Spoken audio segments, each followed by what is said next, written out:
I'm ready when you are.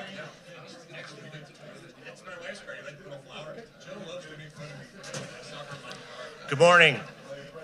Being 9 a.m., I'll call to order the McHenry County Board Committee of the Whole meeting of February 16th, 2023. And Ms. Campbell will lead us in a pledge today. I pledge allegiance to the flag of the United States of America and to the republic for which it stands, one nation, under God, indivisible, with liberty and justice for all.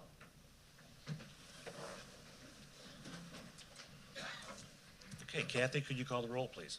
Pamela Altoff. Here. Carolyn Campbell. Here. Joseph Gottemoller. Here. Terry Greeno. Here. Eric Hendricks. Here. Carl Kaminsky. Present. James Kearns. Here. Matthew Kunkel. Here. Teresa Meshes. Here. Lou Ness. Here. John Reinhardt. Here. Brian Sager. Michael Shorten. Michael Scala. Present. Larry Smith. Here. Gloria Van Hoff. Present. Tracy Von Bergen. Here. Kelly Wegner. Chairman Bueller. Here. Having a quorum, we'll proceed.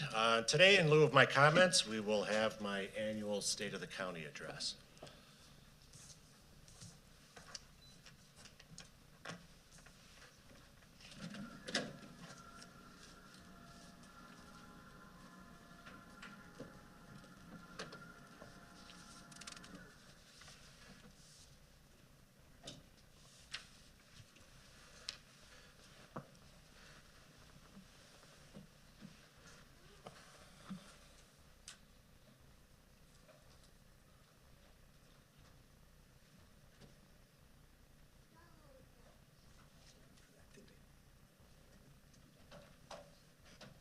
Good morning, and welcome to the 2023 edition of the County Board Chairman's Annual State of the County Address. It's an honor for me to deliver this address to the County Board and to the people we represent. I would like to welcome the 9 new members of the County Board who joined us after the November 8th election: Matt Kunkel, Gloria Van Hoff, John Reinhardt, Eric Hendricks, Mike Shorten, Terry Greeno, Carl Kaminsky, Brian Sager, and Lou Ness. Also, I'd like to welcome our new County Sheriff, Rob Tatelman, and our new County Treasurer, Donna Kurtz. These new faces join us at a time of major change. With the November election, the size of the County Board has been consolidated to 18 members, in keeping with the wishes of the voters who overwhelmingly supported reducing the board size in an advisory referendum.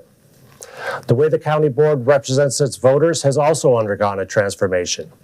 It now consists of 9 2-member districts rather than the 6 4-member district system of the past 3 decades. These changes to the County Board are the most significant in the half of a century since the 1970 Illinois Constitution required county boards to be directly elected by the people.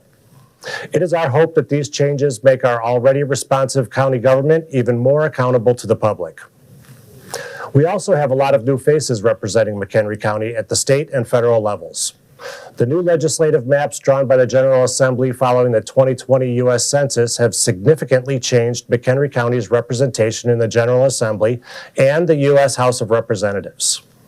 We look forward to working with our new delegates in Springfield and Washington, D.C. over the next decade to advance the priorities of the people we represent. McHenry County continues to struggle with a challenging economic climate and unfunded mandates. Our 2023 budget, crafted in the midst of 40-year high inflation, historic gas prices, and increasing supply costs, was the most challenging in a very long time.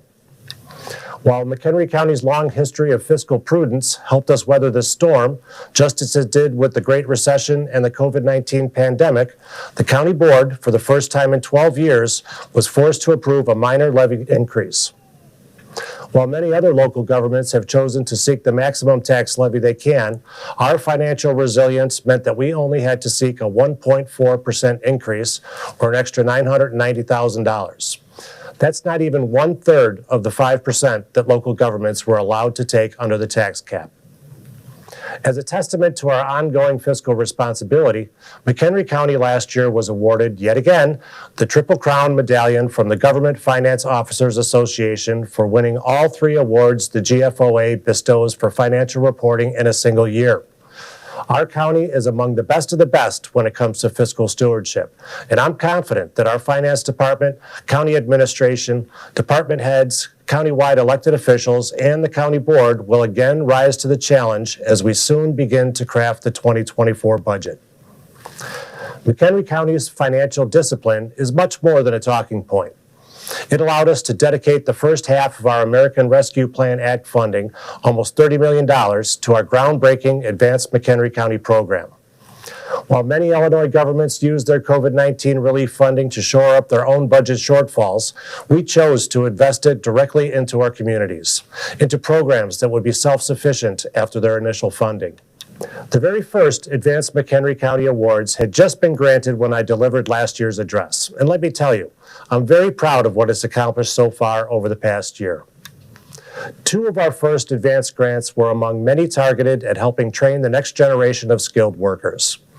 Community High School District 155 in September cut the ribbon on its new Health Careers Lab at Crystal Lake Central High School to train students to become certified nursing assistants. A month later, McHenry County College broke ground on its Foglia Center for Advanced Technology and Innovation. Advanced McHenry County funds will cover a substantial share of the cost of the equipment to train future manufacturers. An advanced grant allowed the Manufacturing Pathways Consortium to create a 10-week paid internship program to introduce McHenry County high school students to manufacturing careers. It was a resounding success, and the program is returning again this year. Another advanced grant allowed the Illinois Manufacturing Excellence Center to create a $1.4 million program to help local manufacturers rebound from the COVID-19 pandemic and innovate to protect themselves from future disruptions. However, the Advanced McHenry County Initiative goes far beyond jobs and job training. The county board has approved a number of grants to help social service agencies that serve our most vulnerable citizens. Pioneer Center for Human Services was one of the several recipients of grants to help adults and youth facing behavioral, intellectual, mental health, and developmental challenges.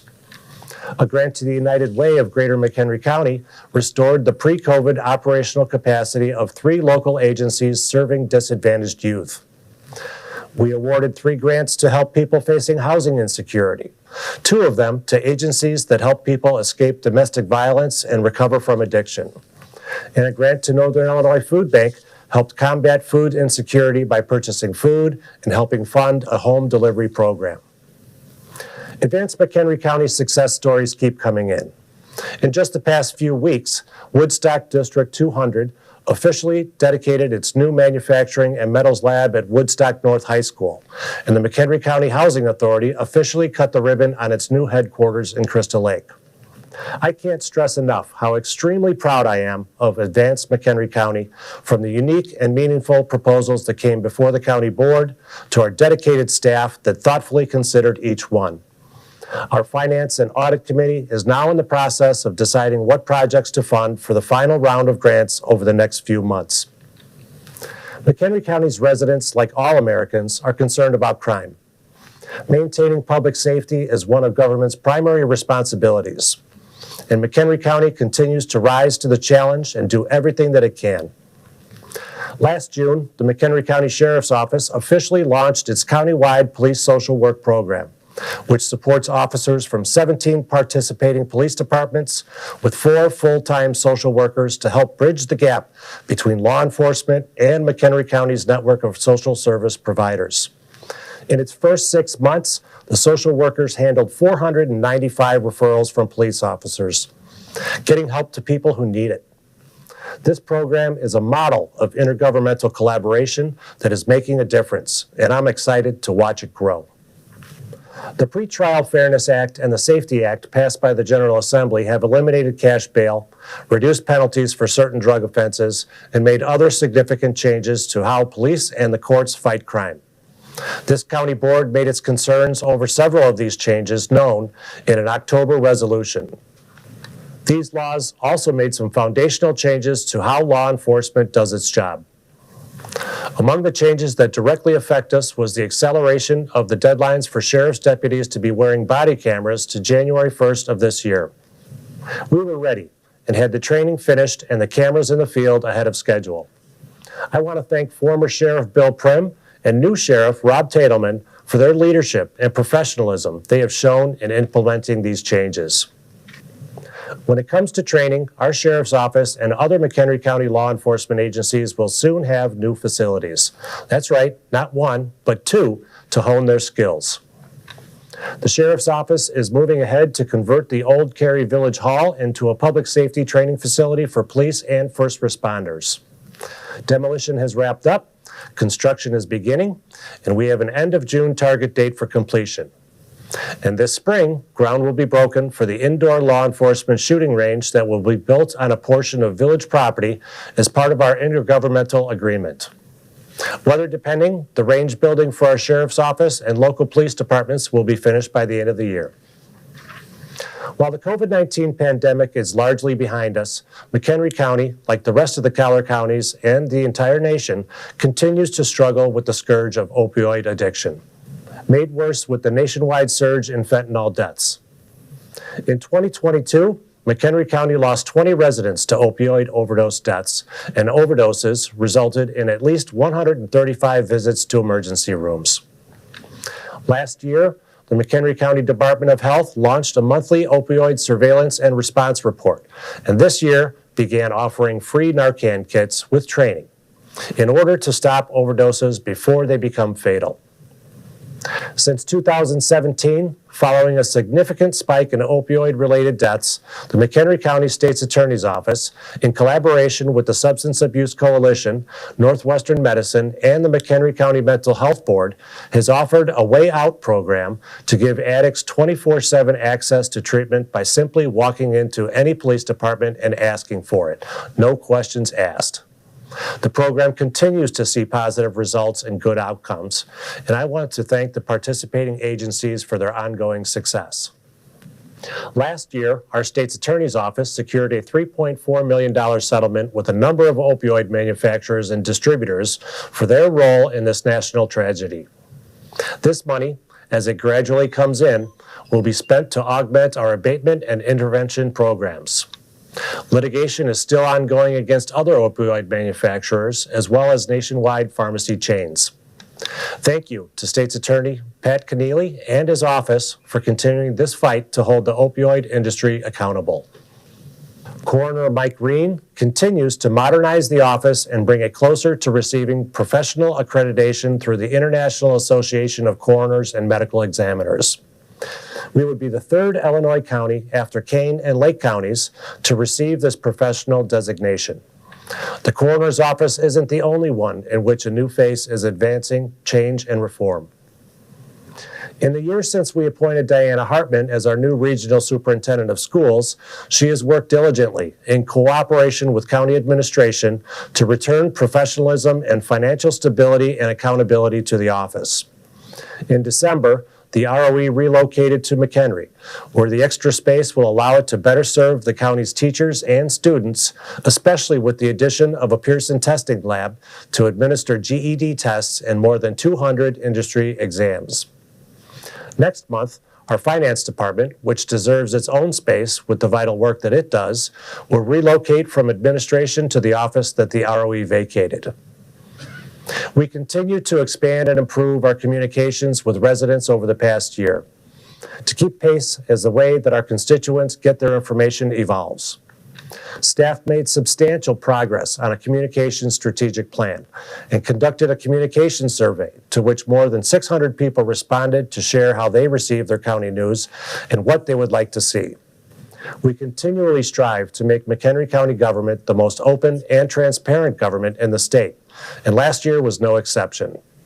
Our transition to eScribe as our agenda management software allowed us to create a new, improved, and more user-friendly meeting portal through which people can watch our meetings. As always, we look for ways to make the best better, We also created a dedicated meeting channel on YouTube, which people can find from our video page or by visiting bit.ly/MCH meetings. We continue to create video content to educate the public as to what county government does. Our communications staff partnered with our Water Resources Department and the Environmental Defenders of McHenry County to videotape their talk and tour lecture series highlighting best management practices. And more recently, staff teamed up with the Veterans Assistance Commission to begin filming a series of videos aimed at our veterans and their loved ones, showcasing the VAC and the many services it offers to connect those who served our nation with the benefits they earned. During the pandemic, we were forced to focus our economic energies in keeping businesses afloat during the lockdowns and restrictions. When the restrictions ended, we and other governments transitioned our economic energies to a rebuilding mode. I'm hopeful that we can return to expanding and growing our economy and moving it forward. And we got 2023 off to a great start. The Greater Chicagoland Economic Partnership officially launched several days into the new year, bringing together governments and economic development organizations from McHenry, Kane, DuPage, Lake, Will, Kendall, and Cook counties, plus the city of Chicago. This initiative will unite our efforts and leverage our many strengths to grow our economies in an increasingly competitive global market. I see good things ahead as we pool our resources, our world-class infrastructure, and our educated and talented workforces to bring increased prosperity and opportunity to the entire region. We, in tandem with our McHenry County Economic Development Corporation and the City of Marengo, continue to work to draw manufacturers and other businesses to the I-90 and Route 23 interchange. We've been working hard to make sure the job creators and innovators that wish to set down roots have nothing but the best infrastructure available to them, including fiber optic internet. As I said in last year's State of the County address, the COVID-19 pandemic made it very clear that McHenry County residents, schools, governments, businesses, and industry need access to reliable, high-speed broadband internet services. Our McHenry County Connects initiative is moving forward. In the coming weeks, 2 applicants with letters of support from more than 20 local governments will be submitting requests to the Illinois Office of Broadband for $10 million each to expand our existing fiber optic network to bring high-speed internet to north central and western McHenry County, including the Route 23 and 90 interchange. This year, we've also expanded MC Ride, McHenry County's groundbreaking dial-a-ride service. Thanks to increased funding from Pace Suburban Bus, MC Ride's hours have expanded for 2023 from 5 a.m. to 11 p.m. daily, with no increase in fares. We were the first Collier County to expand our paratransit service to take riders to any county-wide destination, and I'm proud to see how far it's come along. As educational as it is to look back and review all that we've accomplished, I look forward to the achievements that 2023 will bring. Just last month, after the county board got acclimated to new members, new information, and new committee assignments, we met as a group to update our McHenry County Strategic Plan, an invaluable tool that guides the county board's decisions towards our vision for the future. Administration is reviewing the many thoughtful and constructive ideas that flowed from members, freshmen and veteran alike, who are eager to ensure this plan reflects the priorities and goals of this new county board. Administration, with the county board's guidance, will amend our plan and report card we use to publicly and transparently track our progress.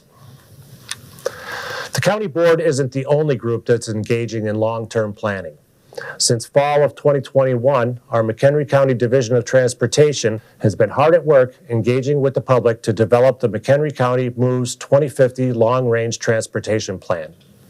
This plan, which examines the ways people and goods move through the county and develops solutions to make it easier for people and goods to get where they need to go, will be finished and submitted to the county board later this year. We will further enhance county government's transparency this year with the unveiling of a new county website. This new website will be much more simplified and information will be easier to find.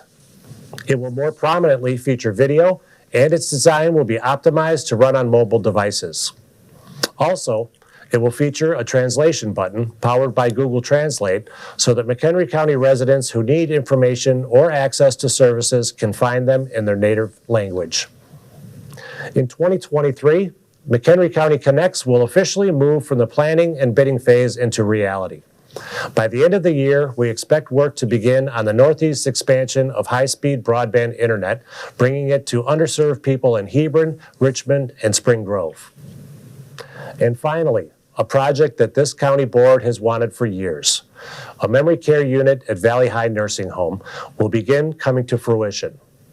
Valley High staff has been working very closely with Wold Architects to complete the initial design concept, and it's anticipated that the project will go to bid this spring, with construction set to be completed sometime next year.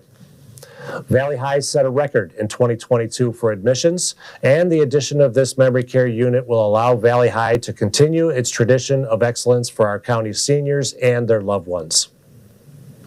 I'm very proud of everything we've accomplished together and overcome together. We face challenges and tackle them head on. We celebrate our successes, but never rest on our laurels. We constantly seek to do things better and more efficiently. We strive to keep our taxes low and our costs down while providing the quality services that our constituents expect. And we do all of this with the level of transparency and accountability that, in my opinion, has no equal.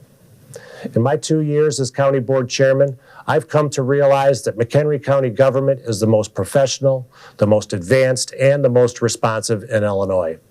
As we continue into the new year and beyond, let us all work together to make our government and our services even better. Thank you.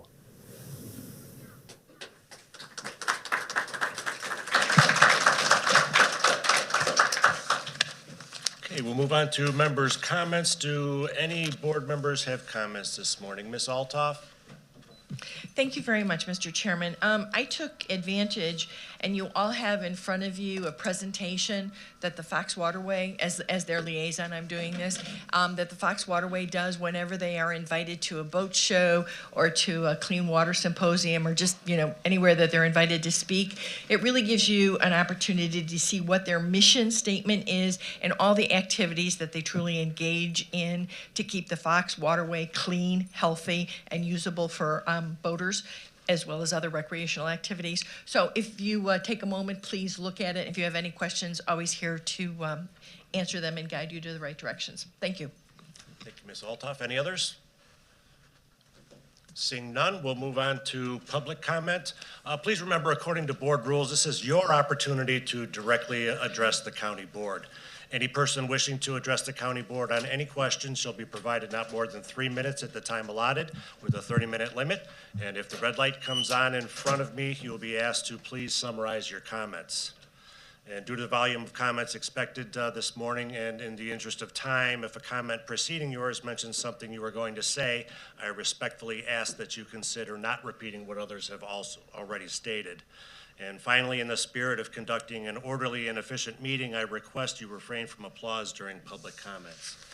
First to speak will be David Kerpel, followed by Elena Maloney. And if you could kind of stage behind the first speaker on the side over here so we can move through this quickly, that would be great.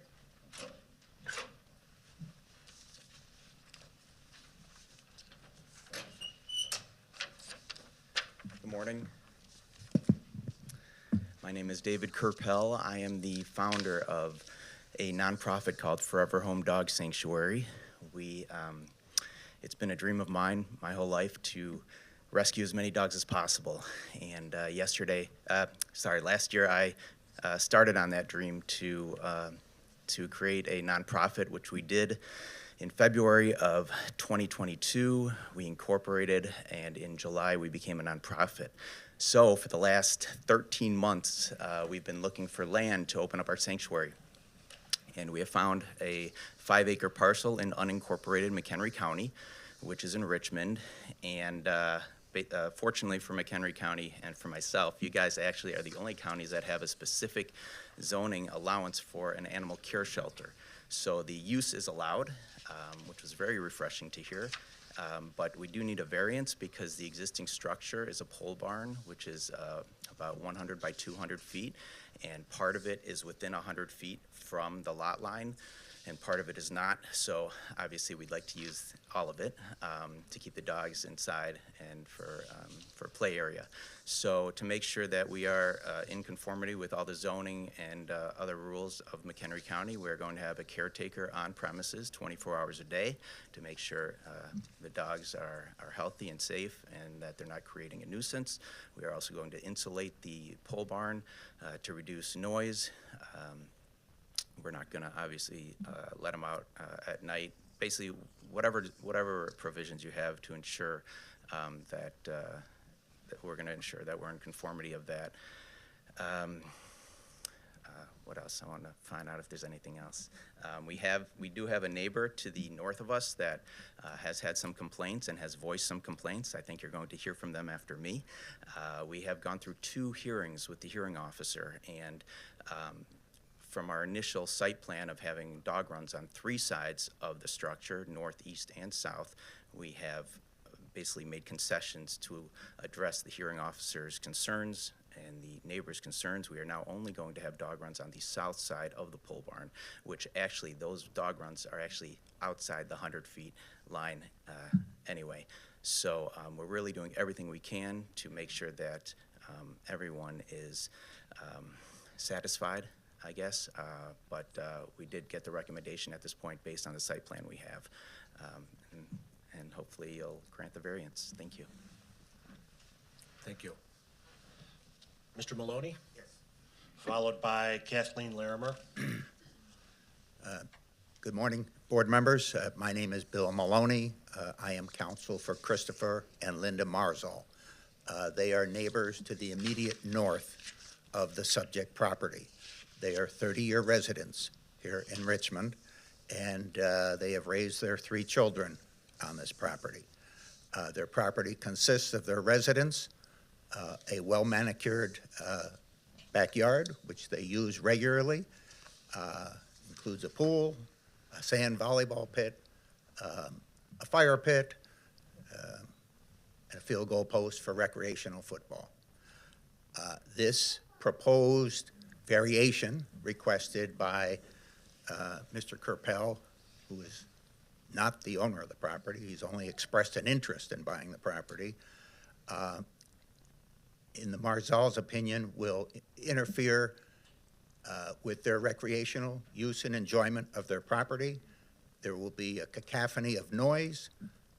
You can presume that in the summertime there will be possibly even the smells associated with many, many dogs on the premises. One of the standards in addition, this particular building is only 18 feet from the common boundary between the Bayonne and the Marzal property. So it's their position that this will interfere with the use and enjoyment of the property. It will diminish the value of their property. And I ask, who amongst you would want this adjoining your backyard? The simple fact of the matter is the Marzals are not anti-dog. They have 3 rescued dogs of their own, but they feel that this is the wrong location for this particular variation. The fact of the matter is we had a prior hearing before Administrator McNerney. He made some recommendations that favor the Marzals, but really there's no limitation put on the number of dogs. There's really very little in terms of requiring a sound deadening material. We just feel that this is inappropriate. Additionally, there was commentary that this facility might be used for commercial purposes, for Class Day trips and perhaps scouting and YMCA and day camp visits. This presents the situation of having commercial traffic in and about the premises, which would suggest maybe that a separate drive be required here too. If you could summarize your comments, please. Yeah, sure. So in a nutshell, to request a variance, the owner must show some type of a hardship. And we don't see any hardship here. We see a presentation of a buyer perk. And any hardship that does exist was in fact created by the homeowner here because this building was not even built in accordance with the existing building permit. It was overbuilt. So we would respectfully ask that the variance be turned down, or if not turned down, that additional protections be given to the Marzols in terms of sound deadening materials, a drive to the south of the property, and a limitation on the number of dogs. This building is a half acre in size and can easily house 60, 80, 100 dogs if you tier ramps and so forth. So we are just looking for protection for my client's use and enjoyment. Thank you. Ms. Larimer, followed by Nancy Rodering and Lauren Bennett.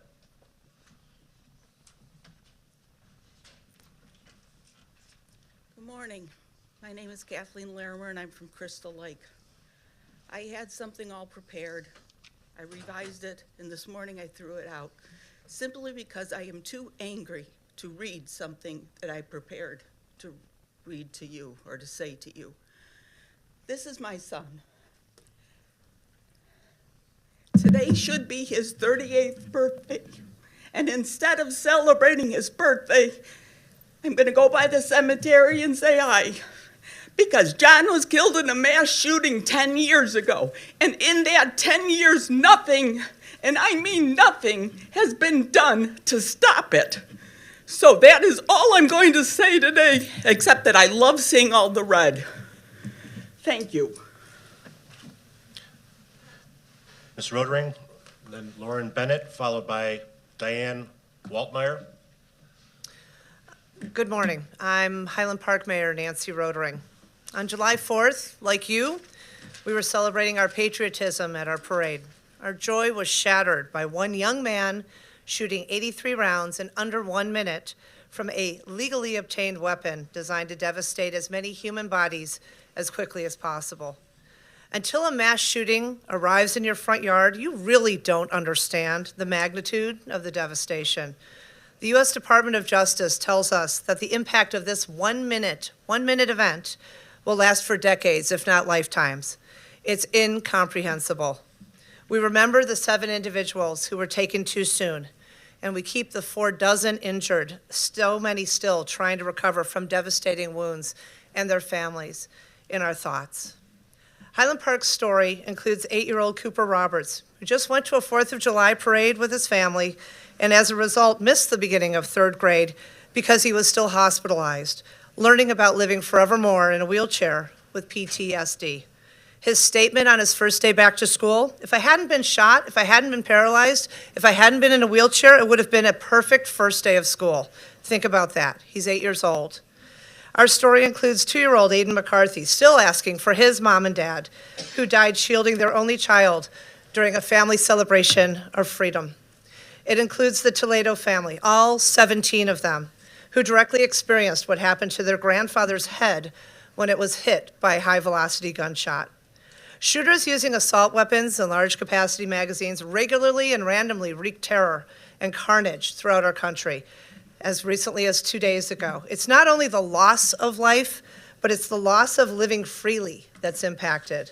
Among America's mayors, the common refrain is not if, but when a mass shooting will come to our community. And I cannot sufficiently describe to you the sick and nauseating feeling of being a mayor and getting that call that a mass shooting has occurred in your community. There's no describing that horror and that awful feeling. I recognize that restricting access to assault weapons doesn't stop all gun violence, but banning combat weapons is one common sense step. Banning assault weapons has proven to be effective at curbing gun deaths, as shown by the 10-year federal assault weapons ban that expired in 2004. The General Assembly passed the assault weapons ban, the Protect Illinois Communities Act. Not upholding the law in McHenry County sends a message that it's more important to allow public access to combat weapons than to protect our human right to live freely from random carnage. After his first mass shooting, the Highland Park shooter drove 2.5 hours to Madison, Wisconsin, by his own admission, contemplating a second mass shooting. He could have just as easily driven here to McHenry County. The ban in Illinois makes it that much harder for someone intent on committing a community killing spree to obtain a weapon with the Summarize your impact comments, please. and speed of the one used in our community. This debate isn't about whether we're burdening lawful gun owners with new regulations. Prior assault weapons bans have been deemed to be constitutional, and according to Gallup, most Americans support a ban on assault weapons because they recognize the very real threat that these combat weapons pose to our daily lives. I urge you, don't make assumptions about your constituents, and please uphold the law. Thank you. Ms. Bennett, followed by Diane Waltmeyer and Patty Hand. Hello, my name is Lauren Bennett, and I was shot multiple times on the 4th of July in Highland Park. On that morning, I attended the Highland Park Parade with my family. This included my husband, my 2 youngest sons, my parents, and my husband's parents. Sitting at a 4th of July parade in Highland Park, which has always been a place of safety, I would have never imagined that the turbulent sound I heard and hail of concrete fragments and shrapnel that I saw was actually a maelstrom of bullets from a Smith & Wesson M&P 15. Within the first few seconds, while most people were unaware of what was happening, I was hit for the first time. I felt a tight shock in my back and hip and saw my entire lower left side was bleeding. I knew right then we were under attack, and at that precise moment, I assumed I was a target, and maybe I was, because when I got up to run, I was hit by another bullet in the back. It deeply cut through my upper back. For those who have never felt a bullet rip through your skin, let me explain how it feels. Imagine a hot metal dart-like projectile tearing through your body at supersonic speed, faster than the speed of sound. You'll feel it burn through your skin and feel excessive amounts of blood draining out of you and soaking everything. At this point, you'll probably feel as if you're dying, maybe wondering if this is how it all ends. I can assure you that is what I was thinking. That morning, one bullet entered my lower back right next to my spine and exited through my hip, tearing through my body's tissue. The other bullet deeply tore through my upper back. Just like my lower back, this bullet was also a hairline for my spine. My family ran through bullets, jumped over fallen bodies, while my 2 sons running behind me, looking at my blood-soaked body, assuming their mother was probably bleeding to death. We survived a battle zone that day, and will carry with us the most horrendous images for the rest of our lives. We continue to suffer, and our lives are now fundamentally different in every regard. That morning, in a matter of minutes, the most basic, unalienable human rights were taken from me, my family, and countless others. The right to life, liberty, and the pursuit of happiness. These are written in the preamble to the first sentence of the United States founding document, the Declaration of Independence, which was signed in 1776, a full 15 years before the Second Amendment was written. What is more important, the first and most basic right of all peoples, or the right to own weapons of mass destruction that didn't exist when the Second Amendment was ratified? Our most basic right granted to us before all else was ripped away from me that day. I should not have to live in constant fear so a few individuals can own weapons that only belong on a battlefield. These particular weapons are guaranteed to kill, mutilate, and massacre hundreds of people within seconds. We should all be protected from this, all of us, because our right to live comes before anything else. Thank you. Ms. Waltmeyer, followed by Patty Hand and Prudence Sullivan.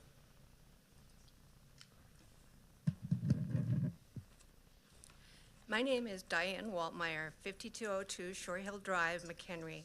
I support House Bill 5471. I'm a retired teacher who taught first grade and special education classes. I'm a mom, a grandmother, and a member of McHenry County Moms Demand Action. Gun violence is a health crisis epidemic. It is the #1 killer of our children in the United States. I believe adopting a resolution to oppose the Illinois Protect Communities Law 5471 would be detrimental to our county. If the sheriff and state's attorney are not following this specific law, how do we expect citizens of our county to follow all laws of the state, county, and local government? Not following the law would put our county at a higher risk for mass shootings.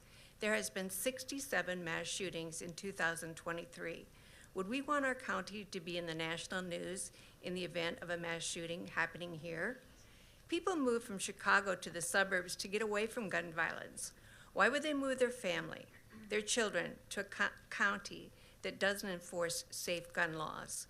Property values would go down, and then taxes could go up to compensate for this. No resident wants their taxes increased. Prosecuting in the event of a mass shooting would be costly for the county. Making resolutions to avert an Illinois law will send a message to our children that ranting, bullying, and threatening county government to change the law to make it acceptable to those who don't like the law is how you get your way, and they will do the same thing when they grow up. And in the meantime, bullying in school rises. According to the Brady Center, 4.6 million children live in homes with access to unlocked or unsupervised guns. 76% of the school shootings are facilitated by kids having access to unsecured or unsupervised guns at home. Let's follow the law that was passed and work together to make our homes and schools safer. We need to provide opportunities to learn how to get all gun owners to secure guns and ammunition separately in safe places for the protection of all. Please, it's imperative for our children, our families, and our communities to follow laws passed. Passing the gun resolution would have a negative effect on McHenry County. Thank you. Ms. Hand, followed by Prudence Sullivan and Ed Gogol. Good morning. When I wrote this yesterday afternoon, there had been 20 mass shootings, according to the gunviolencearchive.org, since we were last here on January 31st. But then last night, there was another mass shooting in El Paso, bringing that total to 21. 21 mass shootings in 16 days. This is not normal. Look, we all want to keep our families safe, and I fight for policies that are proven to reduce gun violence, protect children, and make our communities safer. I respect the Second Amendment, but I support HB 5471. It is a law put into place after much research and far too many years of tragic killings. I sincerely hope that this community can work together to find solutions that will ensure safety of its residents, as well as honor their Second Amendment rights. I oppose the proposal for McHenry County to become a gun sanctuary, and I support HB 5471. I believe it will help to reduce gun violence. We don't need weapons of war in civilized society. Times have changed in the last 236 years, and our laws must continue to evolve as our society and technology evolves. Thank you for listening. Ms. Sullivan, followed by Ed Gogol and Joan Davis. Hello. I'm not a public speaker, and I actually didn't plan to speak when I arrived here. I signed in so that I could cede my time to others. But, so I'm going off the cuff here. The thing that worries me every day is that I'm going to lose somebody to gun violence. My sister is a public school teacher, and every month they have to have code red drills with their kids. She has an area taped off in her classroom that can't be seen from, the little window in the door. And everybody has to huddle in this area and remain silent until the all clear is called. And all the doors, they lock. When you shut the doors, they lock. They have to have a key, which is great if everybody's in the classroom and the shooter's not already there, because that happens. Also, passing periods are vulnerable times. The cafeteria is vulnerable times. Anytime these kids are on the field playing, they're vulnerable. And instead of having these code red drills every single month when they should be learning, we could pass legislation, and the state of Illinois did. They finally did it. It's what every American has wanted for years. Well, not every American. There is a culture of toxic individualism where they think that their right to have military-grade weapons outweighs anybody else's right to not be afraid to go to the grocery store or church or 4th of July parade. And we need to stop. We just need to stop. When the Second Amendment was written, the guns were flintlocks or muskets. they had to be reloaded one shell at a time. You were lucky to get off 3 to 4 shots a minute if you were highly skilled. Now, with a bump stock, you can get off 400 per minute. 400. Nobody needs that. Nobody needs that. And so I support House Bill 5471, and I would really hope that this county would too. Thank you. Mr. Gogol, followed by Joan Davis and Heather Weber. Good morning, members of the County Board. My name is Ed Gogol. I live in the south end of Crystal Lake. I am opposed to a resolution opposing the new assault weapons law, and I am opposed to making McHenry County a gun sanctuary. I've read the law. It's very interesting. The legal definition of what makes a gun an assault weapon, it's actually different for rifles, pistols, and shotguns. It's not merely the fact that the gun is a semi-automatic weapon. It's not merely the fact that the gun has a detachable magazine. It's any of a number of additional characteristics that make the gun uniquely useful, not for self-defense, but for killing lots of people really, really fast. For example, a shroud around the barrel so that you could hold it even though you've just fired hundreds of shots.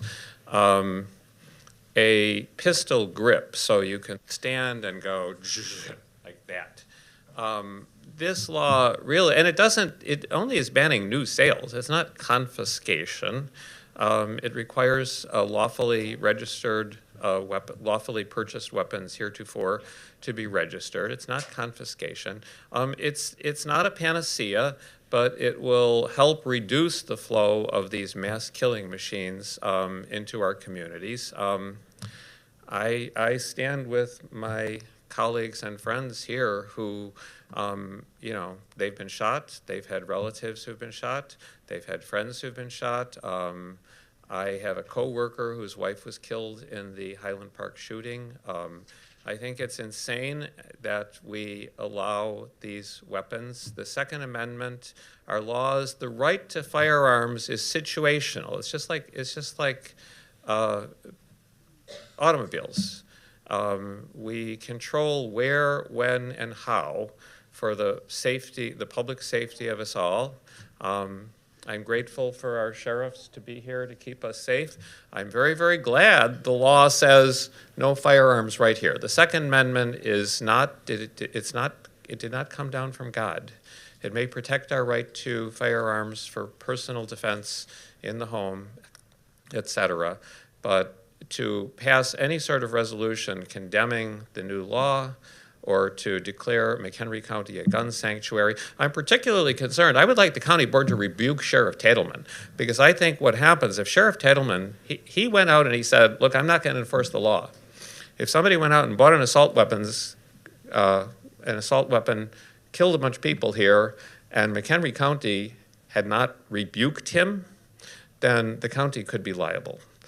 So I think this is it's just a crazy thing that's going on here. You can summarize your comments. I support the right to weapons for self-defense, but assault weapons, military-grade weapons, are not needed for self-defense, and we need to draw a line somewhere. Thank you very much.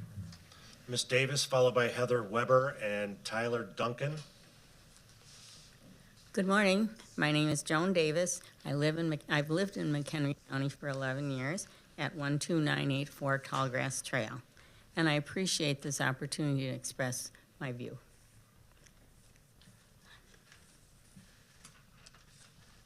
A lot of what I was going to say has already been said, so I will stop with that, and I'll just talk about a few things that perhaps haven't been mentioned. One of the big arguments that gun proponents have said is it's a slippery slope. Slippery slopes arguments can get you into a lot of trouble. The NRA has been the most vocal proponent, warning its members that any restrictions on guns will lead to gun confiscation of law-abiding citizens. That's based on fear, not reality. The Supreme Court in the Heller case stated that there can and should be restrictions regarding gun use. Historically, we've had laws restricting gun use. but they haven't led to less gun sales, and gun use is at historic highs. New restrictions clarify that no one is taking away guns used for hunting or for self-defense. And if anyone thinks using a high-intensity weapon will be protective, that's a bit overkill. In fact, it's indefensible. For these reasons, my husband and I are strongly opposed to any form of gun sanctuary in McHenry County. And our views aren't singular.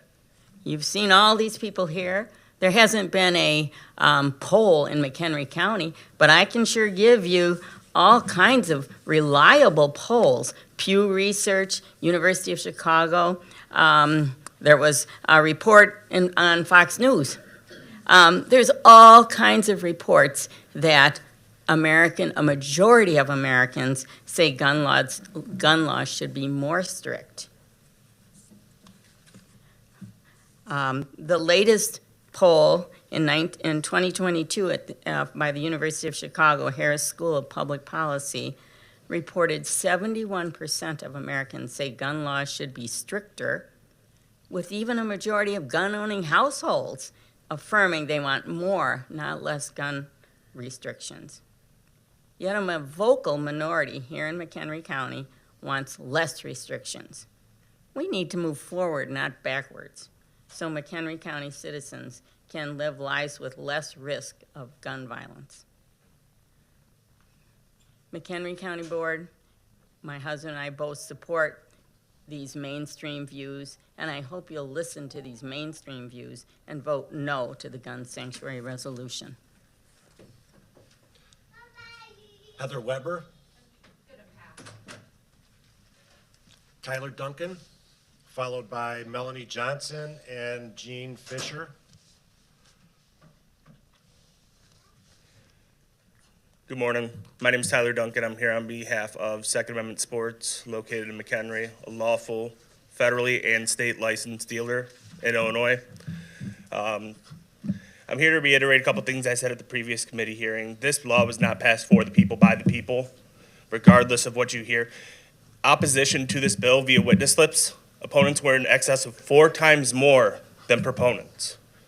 So regardless of what you see here, opponents were 4 times more than proponents. They did not want this bill passed. Yet, anti-gun lobby, every time for gun safety, Moms Demand Action, sat down with our legislators, bootstrapped it through. Plain and simple, this law is unconstitutional. I know you've already heard it. This law, or assault weapon bans, have already been litigated. The fact is 0 of them have been litigated since the Bruin decision in June of last year. That reset everything. It supercharged the Second Amendment right. Just like the First Amendment, just like the Fourth Amendment, just like all the Bill of Rights. It went from being interest balancing to where if there's not historical precedent to support the law, and going back to 1791, not 1900s, not 1850, 1791, that you cannot ban it. As for the claim that, well, flintlocks, that's flat out incorrect. Lewis and Clark were given the Giordoni rifle by Thomas Jefferson to go, or Lewis and Clark, sorry, were given the Giordoni rifle by Thomas Jefferson to go explore the West. That gun alone could hold 20 to 28 rounds. So this claim that 1 round, 3 rounds a minute maybe, is completely false and is rhetoric pushed by the anti-gun lobby. I'm here to ask the board to pass this resolution to go against HB 5471, not only because it's unconstitutional, but because they will put us out of business. We are a facility that gun owners go and are able to practice shooting safely. We are one of the only dealers in the area that have a range. But this law will put us out of business. I mean, there's nowhere for people to safely practice their Second Amendment rights and to get better with their marksmanship. So please, board, I ask you guys to pass this resolution. Thank you very much. Melanie Johnson, followed by Jean Fisher and Kathy Johnson, I believe. I'm going to take a pass. I am a licensed marriage and family therapist and have owned a private practice in McHenry County for 8 years, and I have lived in the county for 15. One of the arguments that gets made often when it comes to sensible gun reform and ending mass shootings is that it's not a gun problem, it's a mental health problem.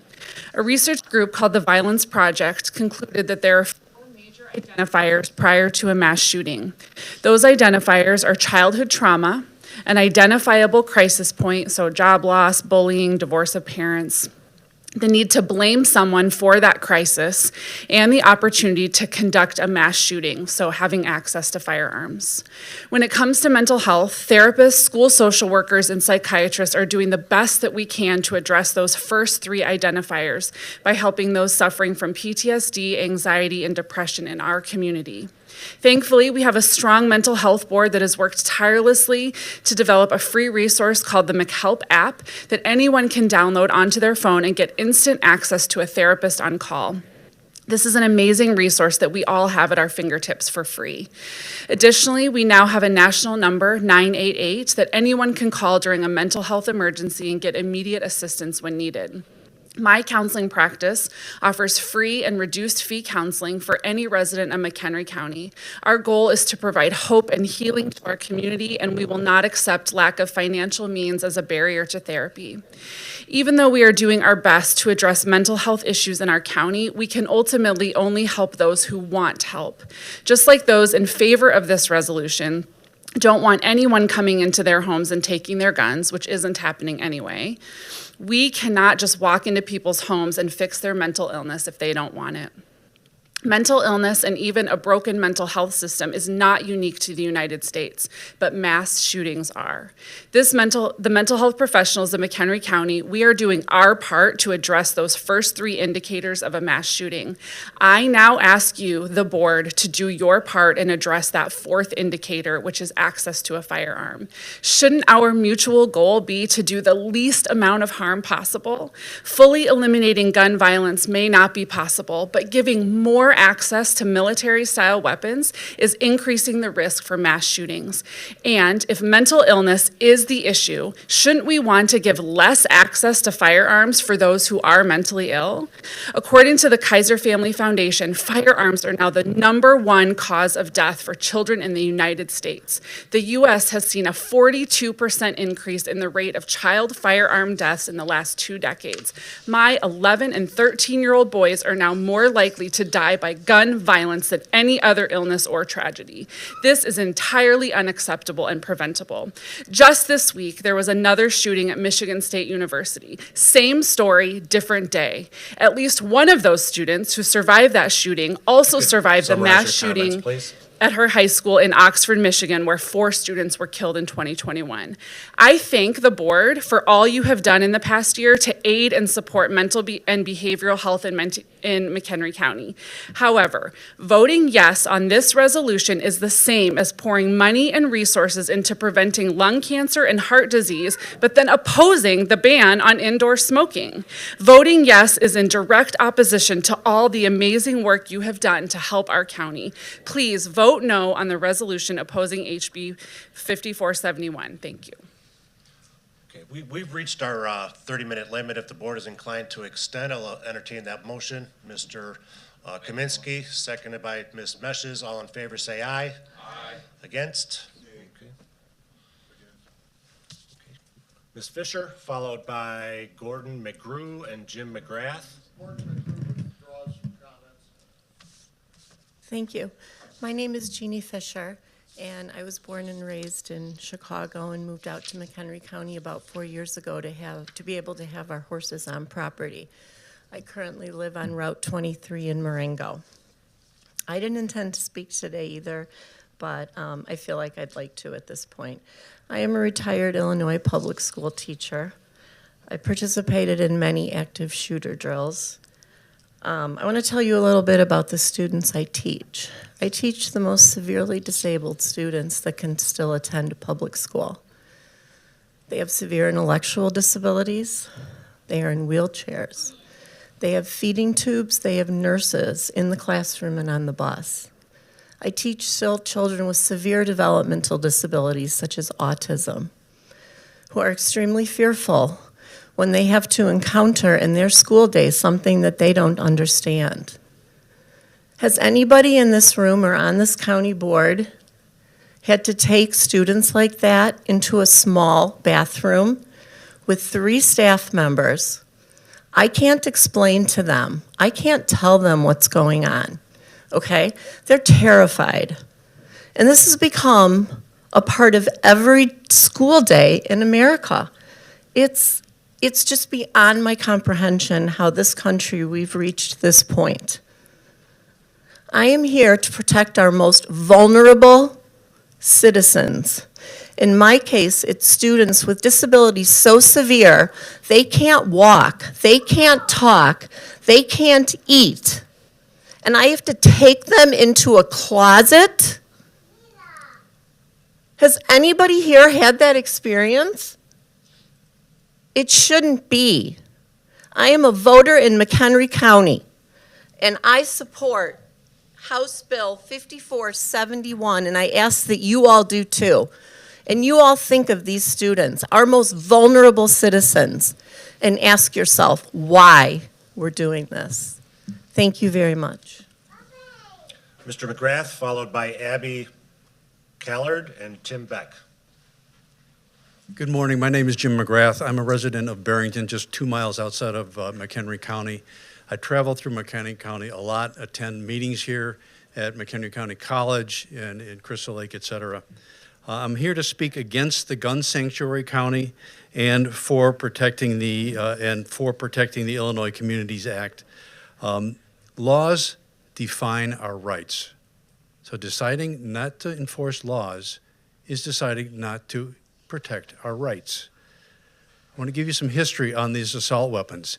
In the 1950s and early 60s, the military decided they needed to figure out how to make weapons more lethal. And they decided that a small projectile, about the size of a .22, at a very high velocity, was so much more lethal. That's what assault weapons are. They were designed to be more lethal. If you want, I can give you a 20-minute presentation on the history of the development of assault weapons. They do not belong outside of the military.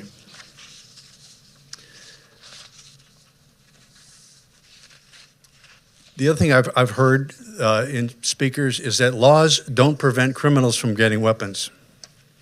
Laws don't prevent criminals from doing anything. Criminals will do whatever they want. That's why they're criminals. We have speed limits. Do speed limit signs stop people from speeding? No. But we have a law that allows the law enforcement to keep those people off our streets. That's what we're doing. I've asked several people, when you read the Second Amendment, it starts out about a well-regulated militia. So I've asked people who support assault weapons, what militia are you part of? And the response I get is, I'm part of the American Citizens Militia. So I respond, what we're doing in creating these laws is we're doing our constitutional responsibility in the well-regulated part of the Second Amendment. The Supreme Court has even said the Second Amendment is not absolute and without limits. So I ask that you vote no on the gun sanctuary county. The other thing that I've heard is the law enforcement, they're not going to knock on doors. They're not going to check to make sure people have registered their assault weapons. Well, police officers don't stop drivers to make sure that they have a legal driver's license until something happens. So that comment about we're not going to knock on doors, it's irrelevant. We don't knock on doors to make sure people are securely securing their firearms. That doesn't happen. So I ask you to vote no on Gun Sanctuary County, and please support the Protecting Illinois Communities Act. Thank you. Ms. Callard, followed by Tim Beck and Phil Wagner. Hi, my name is Abby Callard, and I am a resident of McHenry County. First of all, I would like to thank the county board for removing the gun sanctuary language from the resolution opposing the Protect Illinois Communities Act. However, I think it's important to note that a lot of people still think that's what this resolution is about. There needs to be a way for all of us to work together to reduce gun violence. We're never going to get anywhere when certain groups try to pit us against each other. And frankly, this resolution is just another attempt to divide us. This resolution won't change the law. It's nothing but political posturing and virtue signaling. So, McHenry County, what kind of virtue do we want to signal? That we care more about inanimate objects than our own children? That we value corporate profits and special interests over the value of life? That we are unwilling to engage in meaningful work to reduce gun violence, but instead have a knee-jerk reaction to any attempt to regulate gun ownership? That's what you're deciding. I ask that you reject this resolution. And if you do plan on voting for this resolution, I ask that you consider what you're going to do to protect our county from gun violence, that you suggest some alternative plans, that you commit to working with residents who fear for their safety, because you're not just responsible for those who voted for you, but for everyone in this county. And that's a responsibility you should take just as seriously as protecting the Second Amendment. Thank you. Mr. Beck, followed by Phil Wegner and Laura Laudick.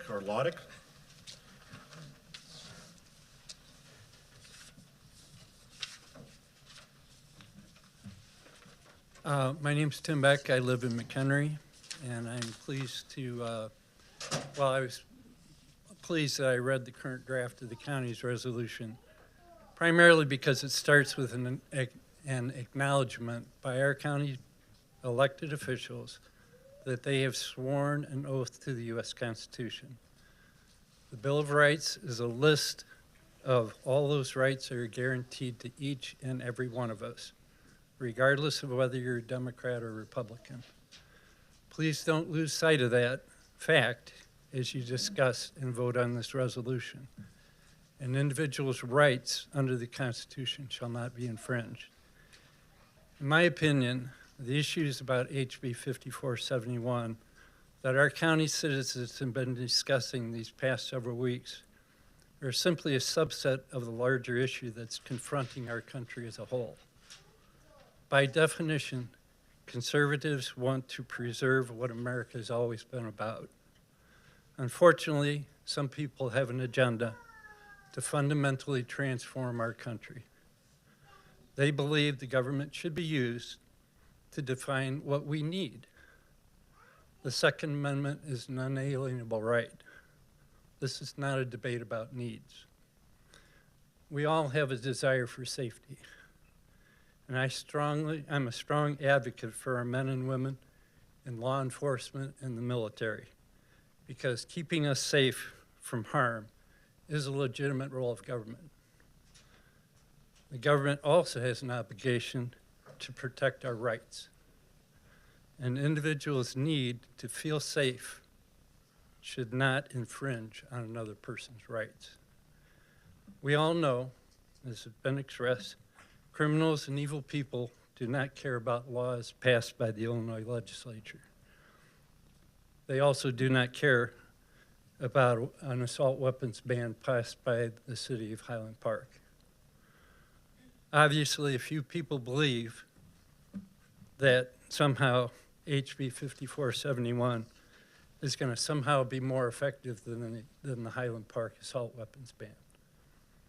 My request to the board continues to be to send a clear and unambiguous message to Governor Pritzker and the Illinois legislature. I wish we'd retained some of the clauses that were in previous versions of the resolution. Our sheriff knows what he should and should not be doing. But I'm pleased that the current proposed resolution specifically states that laws like HB 5471 are unconstitutional. You could summarize your and comments, should be please. immediately repealed. Thank you. Mr. Wegner, followed by Laura Laudick, I believe, and Brandy Witt. Good morning. My name is Phil Wegner. I live in Crystal Lake. Good morning, board members. Thank you for your time. Let me first start with explaining who I am.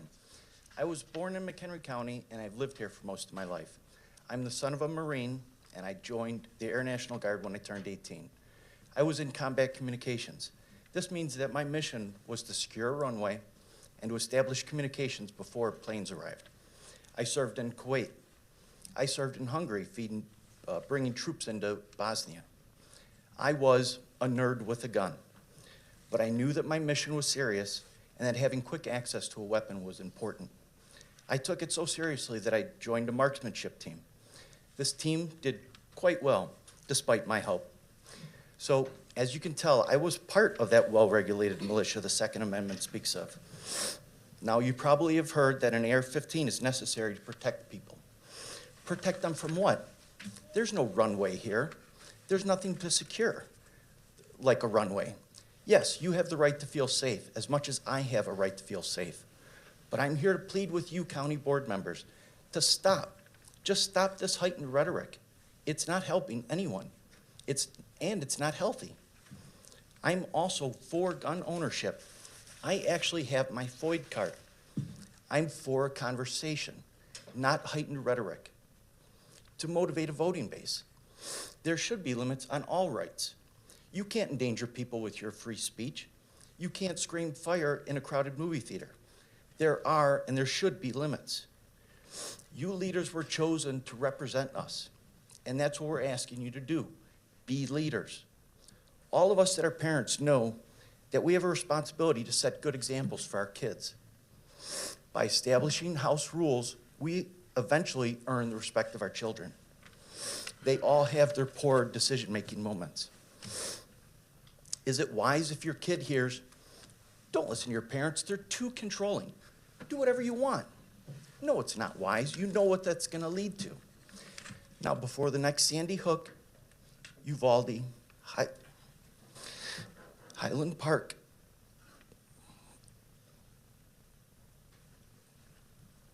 and Michigan State happens here, think how you are going to reflect on your decisions, on what you advocate for. Speak to your constituents on how to de-escalate life's conflicts. Think about the society you want to live in. I'm telling you, weapons of war, of mass killing, shouldn't be part of it. They're more likely to end with tragic outcomes. Thank you. Ms. Laudick, and I apologize, I see Ms. Witt had not intended to speak. Mr. Collins will follow. Hello. I would just like to thank you, Mr. Eric Hendricks, for caring to join us after 10 people had already spoken to share their public comments with your hot cup of coffee, so I hope you're enjoying that. I hope all of you will take the respect and time to listen to all of us as we voice our public opinions. Hello, my name is Laura. I live in Crystal Lake. I'm a parent of 3 children, and I'm a proud resident of McHenry County. I love our community. I want us all to remain safe from the growing epidemic of gun violence in our country. This statistic has already been shared, but it's worth repeating. Firearm-related death is the #1 cause of death of children and teens in our country. Children, ages 0 to 19, the #1 cause of death is firearm-related injury. One way we can prevent gun violence from further harming our families and community is to vote no on the resolution drafted by Eric Hendricks to oppose the new HB 5471 law, Protect Illinois Communities Act. The purpose of these efforts is to resist and oppose state and federal laws that supposedly violate the Second Amendment. Again, the purpose of this resolution and the overall gun sanctuary movement is to oppose the enforcement of the law. While some constituents like to make broad inflammatory statements about how the nation is, quote, at the precipice of losing freedom and tyranny is at the door, end quote, I prefer not to fall into this classical logical fallacy, which attacks something that is completely besides the point of the actual discussion at hand. Let's keep our focus to the issues at present. The law in question does not prevent citizens from owning a gun, and it is not taking the right to bear arms away. HB 5471 may not be perfect, but it establishes simple and reasonable restrictions to keep assault weapons and attachments out of the hands of civilians, which, in the face of tragedy after tragedy, as we've so heard today, is at least a step in the right direction.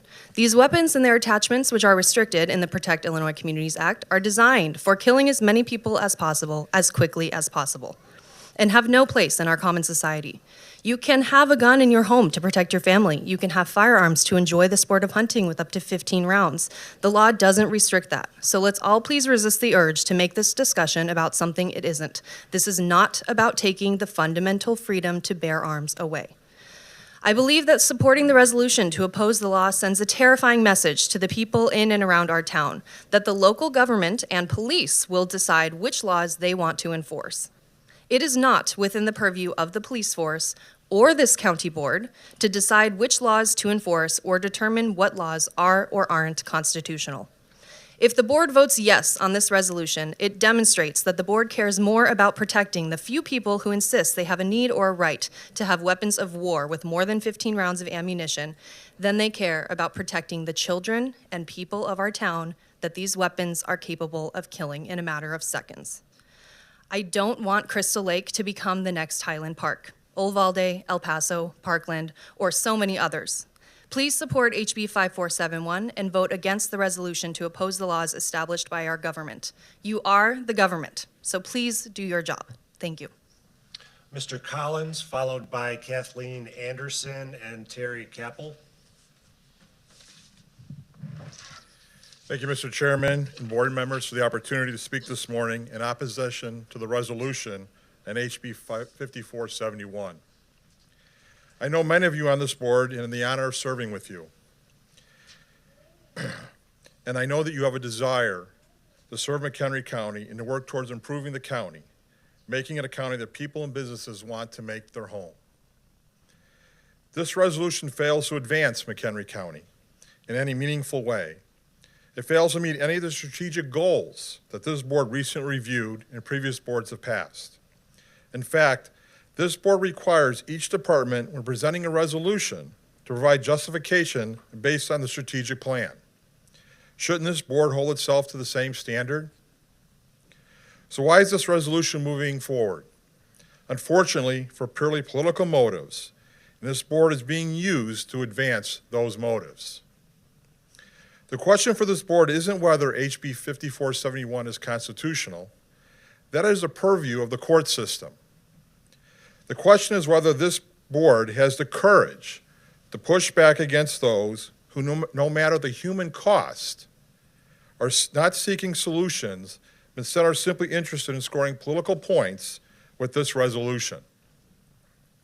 I know that most of you recognize the epidemic in this country that is gun violence, and in particular, mass shootings.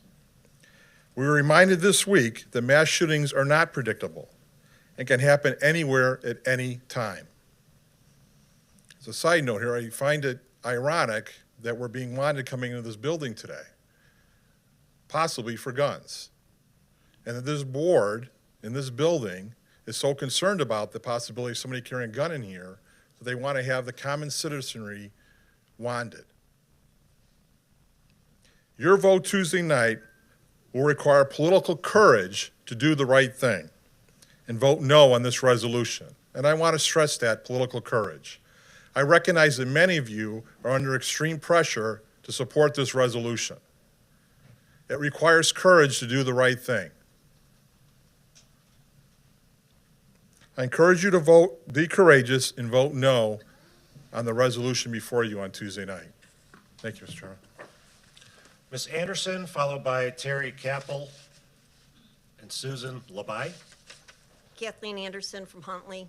I'm asking you to please vote in support of this resolution. We've heard a lot of very emotional, heartfelt comments from people who want you to vote against it, but this bill does absolutely nothing to change the violent shootings that are happening. It's not the gun. The gun is not the issue. So please, I beg you to vote for this resolution. Thank you. Mr. Capel, followed by Susan Labai and Jennifer Hetnick. Good morning. My name is Terry Capel. I'm from McHenry. I'm here to ask that you reject the resolution opposing HB 5471 and the movement for a gun sanctuary that's out there in the nether ethosphere. in the county. Listening to some of the arguments for unrestricted gun rights, I find myself thinking I'm living in an Orwellian reality sometimes. More guns seem to equal less gun violence, and less guns, more gun violence to some. Some have suggested there is less risk to police officers, some who have attended the county board committee meeting, when they approach a home or a person that might have an assault weapon.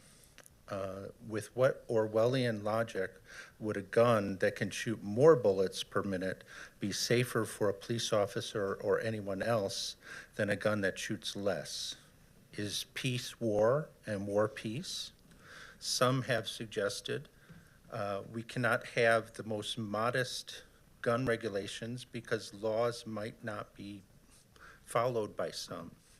Using that logic, we cannot have any laws for murder, rape, stealing,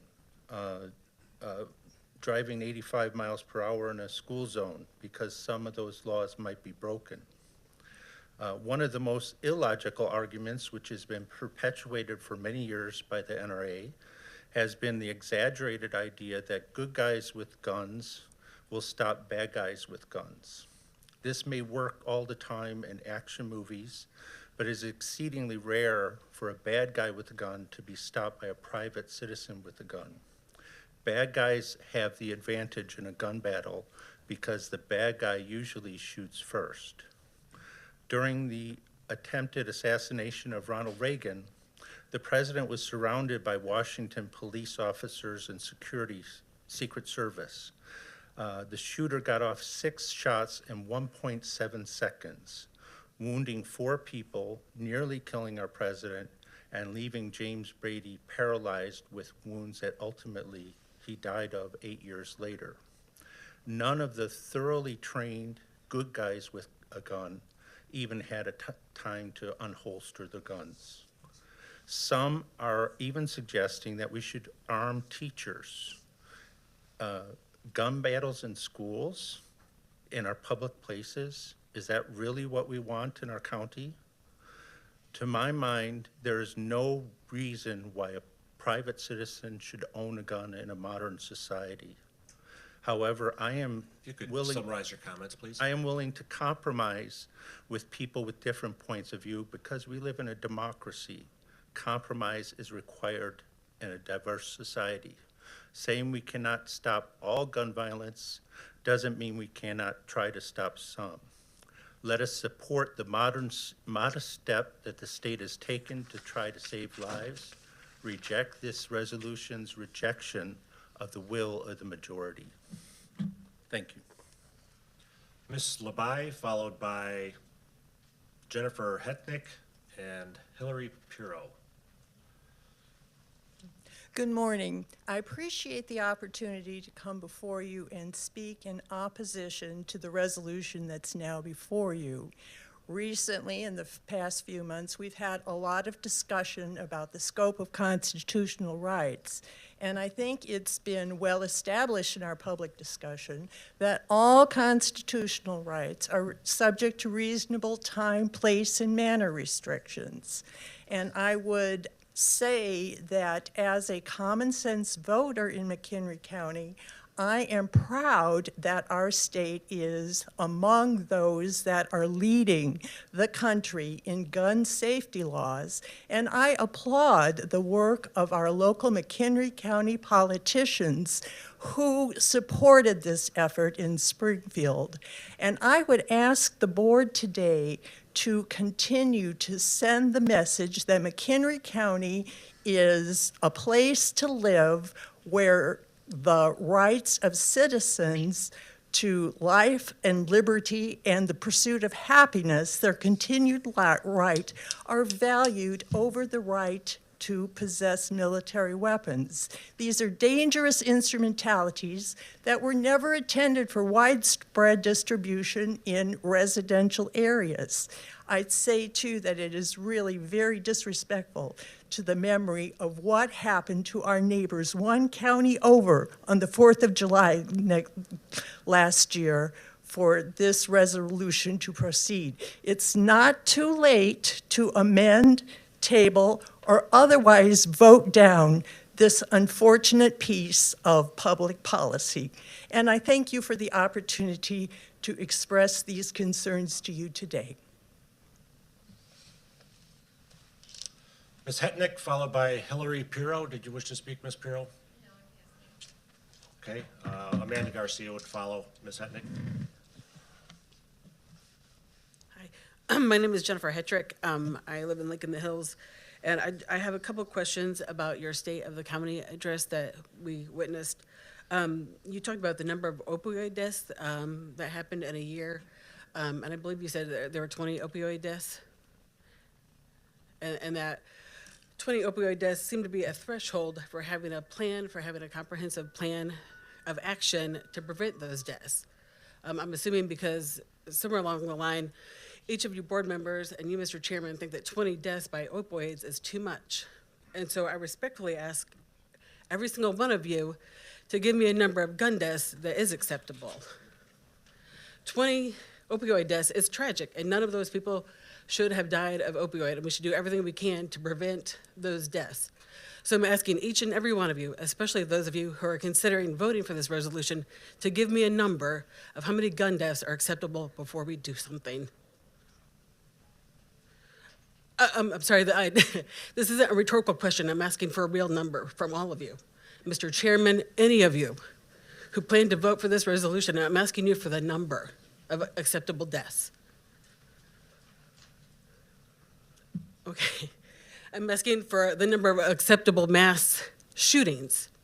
If we're not going to qualify each death, how about the number of mass shootings that are acceptable before we do something? Mr. Chairman, a number. Is 20 McHenry County too many? Is 1 too many? 100? What number are we going to put on this before we do something? I have another question. You seem very proud of the new law enforcement training center that you're building, and I think that's fantastic. I fully support our officers. So I'm asking you, does this new law enforcement center, what kind of response time is that going to guarantee any of us who are involved in a mass shooting? My son is an elementary student at the corner on the Reed Road campus. Is this law enforcement center going to increase the response time if there's a mass shooting at his school? If this is one of the acceptable numbers of mass shootings that we're going to allow in this county, that you are going to put your names to if you vote for this resolution, then what kind of a response time is this new enforcement center going to guarantee my son, any of our sons, any of our children? If you're shopping at the grocery store, if you're going to church, if you're in a parade, if you're anywhere in any public space, does this law enforcement center guarantee us an increased response time? An increased response rate of officers? And I'm for this. I'm all for putting this money for a new enforcement center. I think that's great. I think our our police officers should have every advantage. You could summarize your comments, please. I will, thank you. And especially every advantage in a situation when they're facing these kinds of weapons. When this fine officer here has no idea when he's called to something, what kind of weapon he's going to face. I'm respectfully asking you to give me an answer. How many? This is not rhetorical. How many? When you vote yes, I want you to say yes and then tell me how many kids, how many people, how many mass shootings we're going to allow in our county. Please. This is not rhetorical. Please give me a number so that we know. Then when we reach that threshold, what are we going to do about it? If you're going to vote yes for this resolution, I need for you to give me those answers, please. Thank you. Ms. Garcia, followed by Chris Kaspersky. Good morning, members of the McHenry County Board. My name is Amanda Garcia. I'm an attorney. I live in Crystal Lake. I've lived there since 2007. I am here this morning to speak in opposition to the resolution that you're considering passing. Part of my motivation to be here is that I'm aware, I've noticed a pattern with this county when it comes to resisting state law. I'm thinking of the Trust Act and the litigation that followed to oppose the Trust Act, and part of that was motivated by a financial arrangement with ICE to keep immigrants detained in our jail. I think there's a similar, maybe financial motivation related to this resolution, but I'm not sure about that. Something that I am concerned about is the county's unwillingness to follow the law. I understand the county is participating in litigation about the Safety Act, which is appropriate. That's what the state's attorney does. What I am more concerned about is the sheriff's unwillingness to follow the current law in the state. I'm going to read part of a letter of the editor that was written by constitutional law professor Harold Krentz at the Chicago-Kent School of Law, because I think he summarizes this well. The difference between the sheriff deciding, I'm not going to follow the law, versus the state's attorney litigating. So he says the difference is critical. To be sure, judges do not have a monopoly on the interpretation of the Constitution. Presidents and governors have an independent responsibility to construe the Constitution when deciding whether to sign a bill, as Governor Pritzker did in this case, or grant a pardon. And the legislature itself must consider the constitutionality of its own actions, as the General Assembly did in enacting the ban. But county sheriffs, it's their job to enforce the law. Indeed, the Illinois 7th Circuit in 2015 upheld Highland Park's ban on assault weapons. So the sheriffs, in essence, are flouting the binding legal precedent in this region. The 7th Circuit could change its mind, and the U.S. Supreme Court ultimately might decide in favor of the sheriffs. But until that time, the 7th Circuit's decision is controlling. The county sheriffs should no more second-guess that decision than the U.S. Supreme Court decisions holding that Miranda warnings are required or that strip searches violate the Fourth Amendment. At what point will this county and our sheriff decide it's appropriate to follow the law? That really concerns me, because I see the pattern in the county. We're going to resist the state law, we're going to litigate it, and then what? And then we'll follow it? We'll follow it on paper? Will we follow it in reality? So I ask you to vote no on this resolution. The case is before the court, and I'm very concerned about the sheriff independently determining this is a law I'm not going to follow. It's not appropriate. It's contrary to his role. If he doesn't want to follow the rules of that role, maybe he shouldn't be in that position. Thank you for your time. Mr. Kaspersky?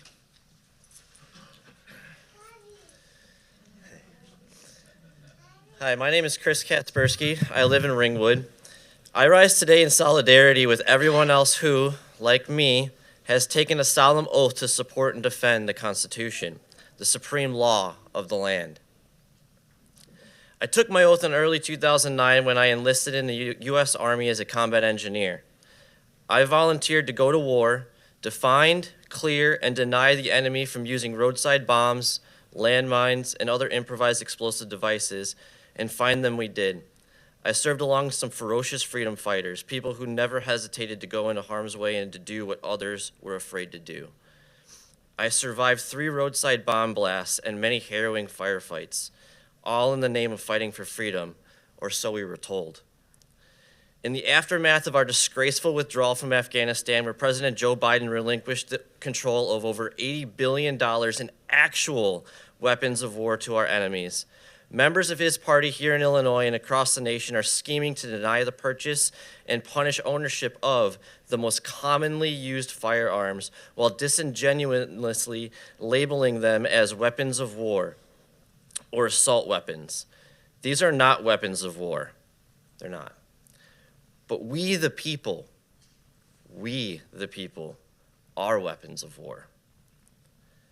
Think carefully about turning thousands of battle-hardened combat veterans against you. This new law throws aside equal protections and carves out special exceptions for highly trained individuals.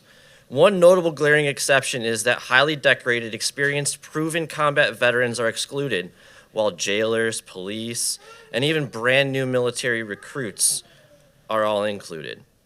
After a generation at war, this is how we are welcomed home.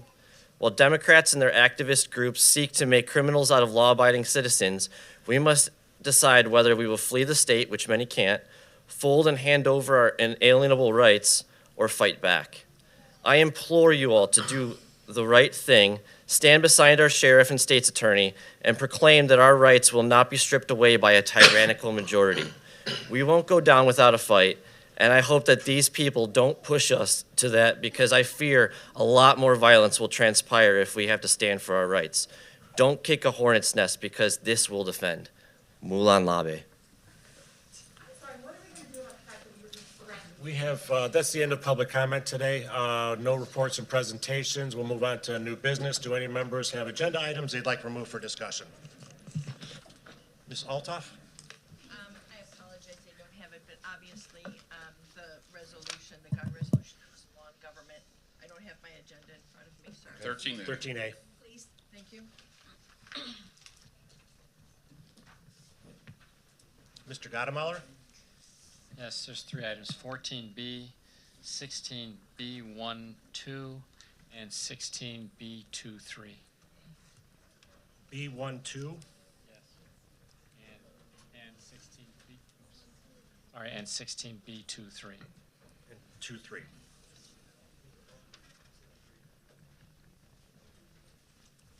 Okay.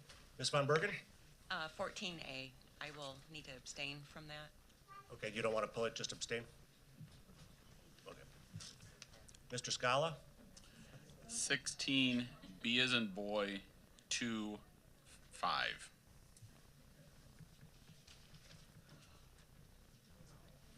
Ms. Meshes? 16B51.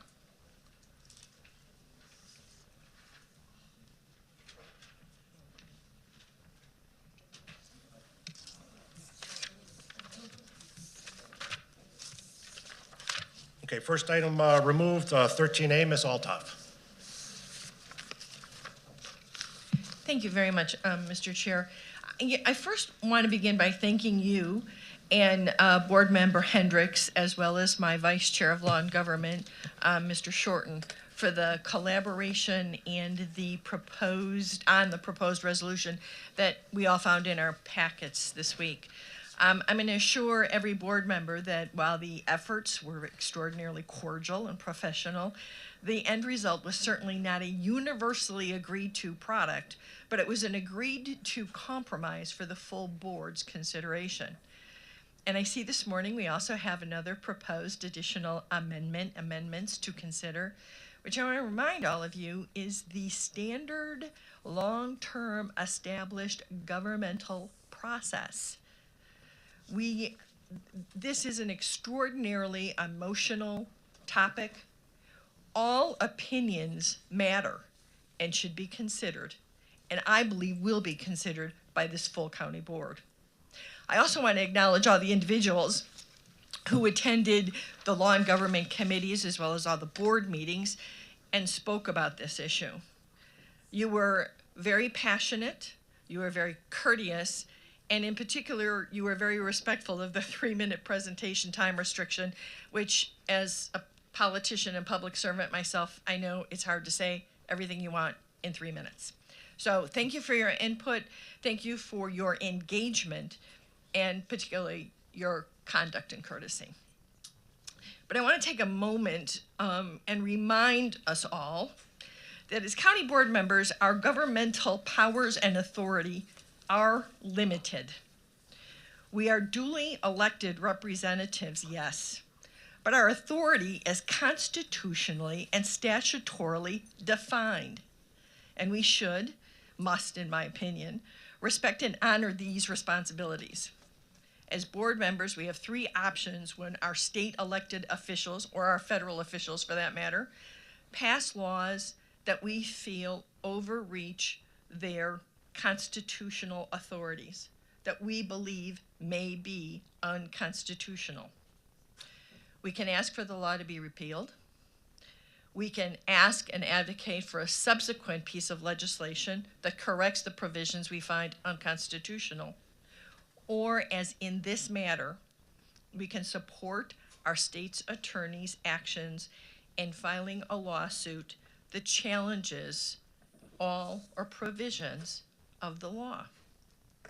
As stated eloquently at our Law and Government Committee meeting by Board Member Campbell, county board members are not constitutional authorities, and we therefore have very limited abilities on determining what laws or portions thereof are or are not constitutional.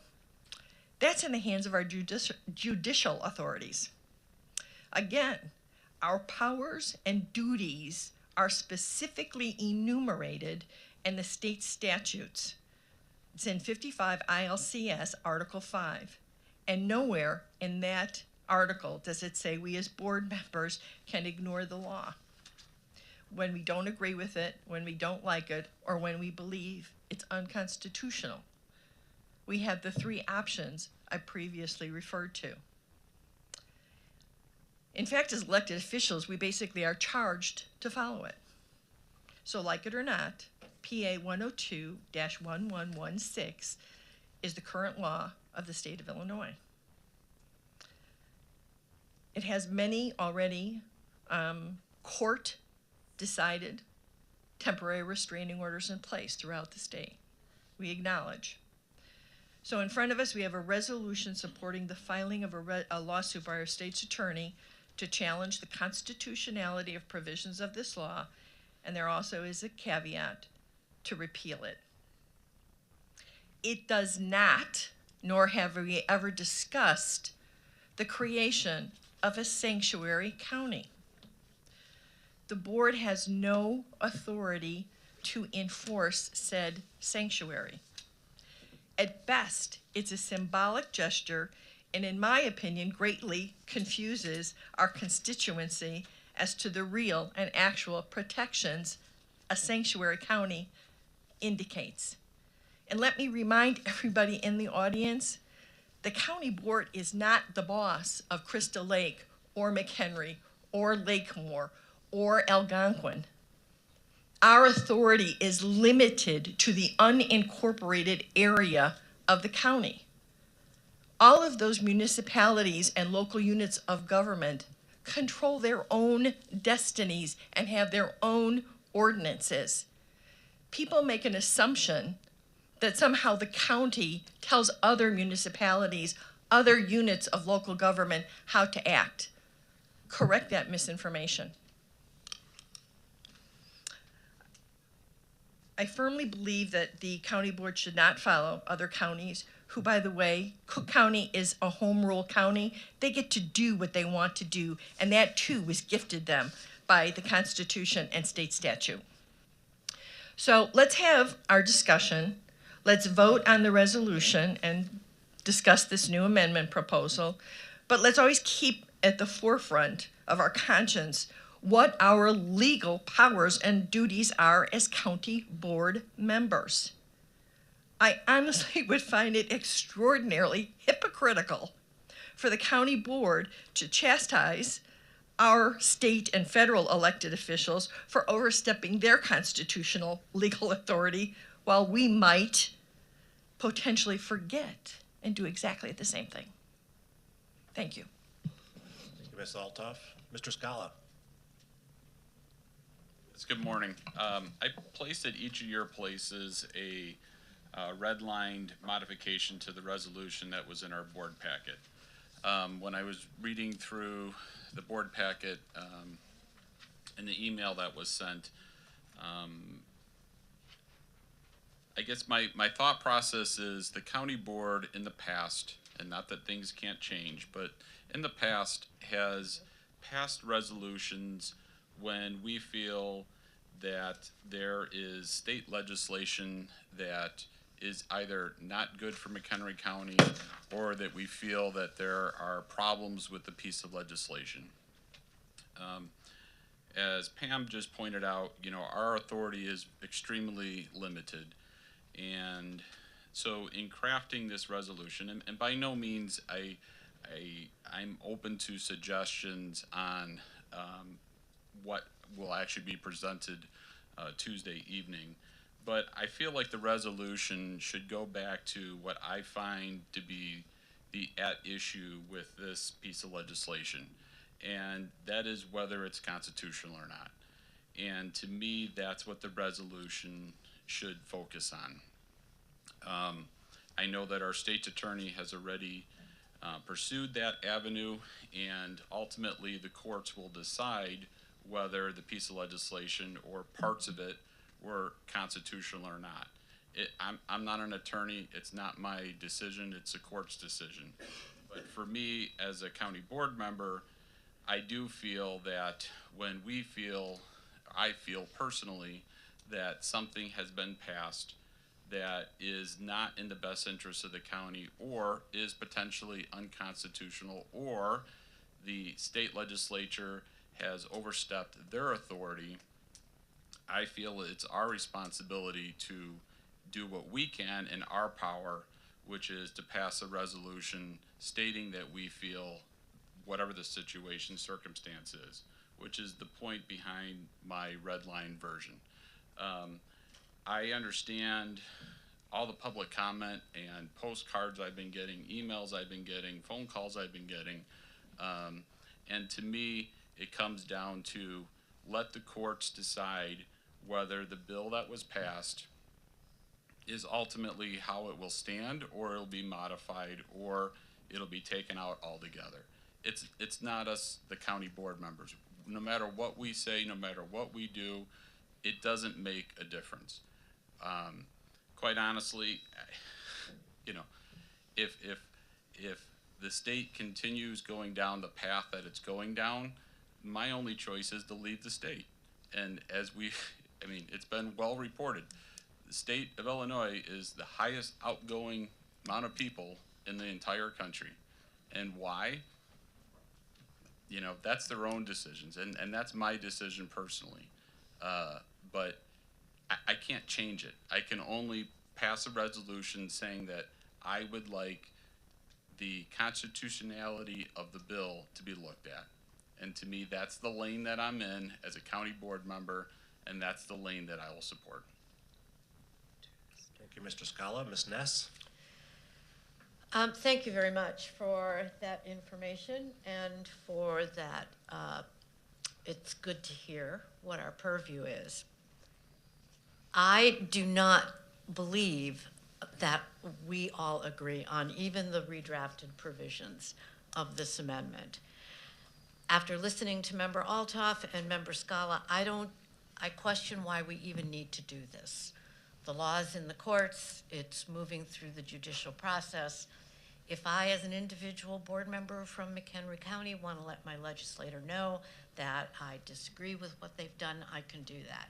As a body, I would prefer that we wait and see what how the courts give us direction on this. So if I listen to Member Altoff correctly, and if I'm looking at the narrow confines of how we function as county board members, I don't see the purpose, because I support House Bill 5471. And this would put me in contradiction with my intention to support that legislation.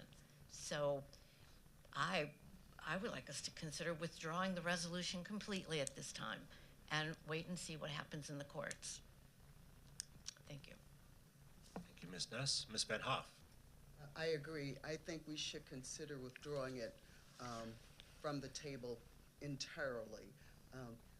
I think the question that we should ask is, what will this do for us? How will it benefit us? How will it help to solve the problem of gun violence? It does nothing, absolutely nothing, to solve the problem of gun violence. And I remember back in December when we had our first meeting and people were coming and talking about a gun sanctuary, the number one thing that they listed was that it would be an economic disaster for many businesses in the county. So that was telling me basically that they're putting their economics, their finances, their business success over the lives of innocent people. So now we can go back. I do Underground Railroad research and lecture. The South had a very good argument about keeping slavery in place, because their southern economy depended on it. They had that argument that went on for years and years and years. And 2 pieces of legislation was passed. The Fugitive Slave Law of 1793, which a lot of people don't know about. More people are familiar with the second one that was passed in 1850. And all of that was to appease the South, to let this small group of people keep slaves. And I want to remind you, we're talking about 10% of the population that were controlling 80% of the wealth. And they did this using slave labor. So here we are again, putting money and economics over life. Life, liberty, the pursuit of happiness. Our McHenry County State's Attorney has already filed a suit against this, and that is his purview. This is the way that we would go about opposing such legislation. We have no authority over this, and to pass this resolution would give us nothing. In fact, I think it would hurt us. People are gonna look at McHenry County and say, why would I wanna go there? You know, every time some piece of legislation is passed by the state to protect citizens, McHenry County files a suit against it. I don't think that this will help us. I think it will also send the same message that McHenry County is going to be okay if you want to continue to break the law and have a high capacity weapon. And eventually, if we don't do something about this, we will have an incident like what happened in Highland Park happened here, like what happened in Uvalde happened here, like what happened in Parkland happened here. And I just want to say, when Parkland happened, my late husband was alive, and I'm looking at this and I'm hearing all of these young people appeal to our lawmakers to do something about this. And I said to him, I said, you know, I think this is the one that's going to do it. This is the one that's going to make a difference. And he looked at me and he said, I don't think so. And as it turns out, he was right. We have to do something. This is not going to solve the problem. And I invite everyone who wants to solve the problem to come to the table and let's come up with some solutions that will really help to solve the problem. This will not solve the problem. It's basically sending a message to, it's political posturing. You're sending a message to the state that I don't like what you're doing. Well, our state's attorney has already done that. Let him do his job and let us do our job. Our job is not to question these laws. Thank you. Thank you, Ms. Van Hoff. Mr. Shorten. I want to thank all the members for their comments, and I want to thank the members of the public for coming out and speaking out. I think that we've heard, or at least I've heard between county board meetings and law and government committee meetings, close to 7 hours worth of public comment. And I appreciate the discussion that we're having here. The fact is that HB 5471, there was no debate. It was put into shell bills, 3 of them, and passed without debate. As articulated here, there were special interest groups that were behind closed doors negotiating the terms. The original version of this bill not only restricted the sale of assault weapons, it also limited the magazine size of handguns to 10 rounds. So I take that, and I take the comments of the people that passed the bill, the governor, that have said that this is a great first step. Now to Member Altoff's comments and Member Scala, they're absolutely correct. This is a declaration of what we think. It's not going to change Springfield's mind. They're not going to go back and repeal the bill. I think it's appropriate that the state's attorney has filed where he is, and it's gone to federal court. And I think based on my understanding of the Second Amendment, the case law that's cited in both the resolution that was in the packet as well as Mr. Scala's, that it's going to be overturned. The question is, what's the damage that's going to be done? And I spelled this out, my feelings on this, in the last law and government meeting. I think that there is an intent here to squeeze gun owners, squeeze legal gun shops, legal ranges, and put them out of business. Which, if you want to eliminate guns, that's a good strategy to follow. But until there's a change in the Supreme Court, and until there's a change in case law, all it's going to do is frankly, reduce the amount of safety that we're going to have in the community, because we might ban assault weapons here, and we might ban handguns in the state of Illinois.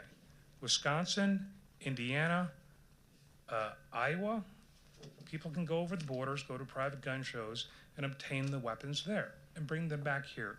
The intent of the Second Amendment was to allow the citizens to protect themselves from an overbearing government, and allow them, and I've done a ton of reading. If you want to go to John Adams' library and read about the constitutional, state constitutions that passed similar language to the Second Amendment, and their intent was for militias and for personal protection. I think that we have an obligation to speak up when we think that there is something, a law that's passed, that frankly, I don't think it's going to make anybody safer. In the long term, it makes most law-abiding citizens less safer. Thank you, Mr. Shorten. Ms. Greeno? Yes, thank you. There certainly is precedence for resolutions being issued by the county board. We took the oath to defend the Constitution of the United States and the Constitution of the state of Illinois. When we remember history, you can certainly remember what has happened here in the United States, in the South after the war, when the Democrats took away gun rights from the blacks and they couldn't defend themselves from Ku Klux Klans coming in and stringing up their families. The history has to be remembered and why the Second Amendment is in place. We have a sphere of influence, which is why we speak the truth into darkness and we give voice to those who are working for a living in McHenry County and want us to speak out for them. And that's our responsibility.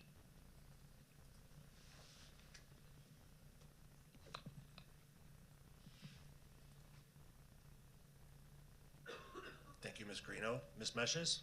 Thank you. So, growing up, all of my uncles had guns. All of my uncles were hunters.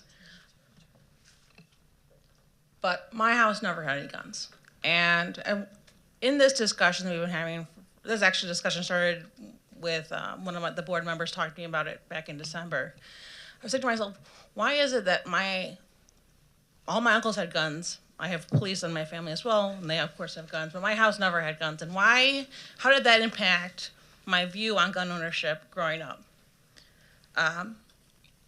Mental illness definitely is a big issue in the country. And I think that that's probably why I didn't have any guns in my house, is because there was mental illness in my house. And guns can't be trusted with people who can't trust themselves, right? And when 10 years ago, when there's a shooting at Sandy Hook, I was devastated at the idea that now we're letting, as a country, we're letting elementary schools get attacked by people who can't be trusted with guns. And I thought, this is going to be the change. I mean, in Columbine, I was a teenager, and I was far away, and I thought, that's a one-off thing. At this point, it's not one-off anymore. It's not one-off that there's going to be a mass shooting, because it happens. One of our public speakers said it happened 39 times in the last 21 days, in the last 16 days. So As a country, the research statistics say that most of the country does want more gun restrictions. And I wonder, we can't even know on this board where most of us stand, because when the discussions and the resolution came to law and government couldn't agree on what to send here. So that's why it's an unfinished business. I'm willing to bet that we can't even agree on a resolution for Tuesday, because our board has never discussed which parts of this resolution we want to keep, which ones we want to go, how many of us actually think that restricting the pieces of the guns and the accessories that make it easier to shoot guns and to shoot more quickly. We haven't discussed that at all. And so I think we're going to have a sloppy resolution. I'm not sure it'll pass. I hope it doesn't pass, because I certainly don't support any resolution that opposes 5471, but it's going to be a sloppy resolution no matter what when it comes up on Tuesday. I would suggest the resolution goes back to law and government, and they have to send us something. It has to be decided in law and government what it is that we want to say, because it's going to be sloppy no matter how. It doesn't really matter, because I won't ever vote to oppose 5471, but at least it'd be nice if we did some work and put thought into it, and that the resolution that comes out of these boards are well thought out and well supported, and not just done because we want to send a message to the vocal members of our community who are so concerned about whether or not they're allowed to have guns, and I don't think are concerned about the mental health issues, because if they did, they would do something, and they don't. And after all of these years, 10 years of shootings multiple times a month in the country, there has been no action from gun owners to affect those issues. I also find it interesting that we talk about an overbearing government. We were threatened, and we're not going to do anything about it. Right? One of the public speakers said, "Are we going to say anything about the threat?" No, we're not. We didn't say it in the past when we've been threatened. When the gun owners come shooting at us, as they've told us they're going to do, then all of a sudden we won't want them to have their guns, right? When we talk about the black families not being allowed to have guns, and then we have to care about what happens there, it's during Black History Month is a great time to address also, later we'll discuss probably the resolution put forth about honoring Black History Month. But in a country where often Black Americans can't get out of small skirmishes without dying, there's a real double standard about what we accept from Black families and Black versus the whites in our community. And I don't think it should even been brought up by Ms. Greeno, because I think that it's kind of a slap in the face to all the people who are very concerned about how we're treating our citizenry equally. We're not working towards equality. Thank you, Ms. Meshes. Ms. Campbell. Okay, I think so much has already been said. I'm really not sure I can add to it. And Member Althoff has indicated my past position, which is we don't have the constitutional authority to determine, we don't have the authority to determine what is constitutional. I've said this repeatedly. And yet, time again, even with members of our own board, bring up our constitutional oath, or our oath to uphold the Constitution. So I wish that Patrick Keneally, our state's attorney, Patrick Keneally, had addressed this comment that he gave in his opinion piece to the Tribune to us directly, because it does get to other issues, because he is very much opposed to the Protect Illinois Communities Act. As we know, he's filed the complaint. But later in his opinion piece, he does go on to say, and if you don't mind if I take a moment, because it really does get to what is our role here. Public officials swear to uphold the Illinois and United States Constitution. However, not enforcing a law because one subjectively believes it to be unconstitutional betrays a fundamental misapprehension of constitutional law. A law duly passed by a legislative body is constitutional. It remains constitutional until a court declares it not to be, not before and no matter how convinced one may be of a particular outcome. The oath to support and defend the Constitution requires a public official to act within the bounds of our constitutional system. Within our constitutional system, it is the courts, not the individual, that interprets its meaning and determines whether a law is in line with its prerequisites. Within our constitutional system, We have already in place our state's attorney filing a complaint objecting to this particular law.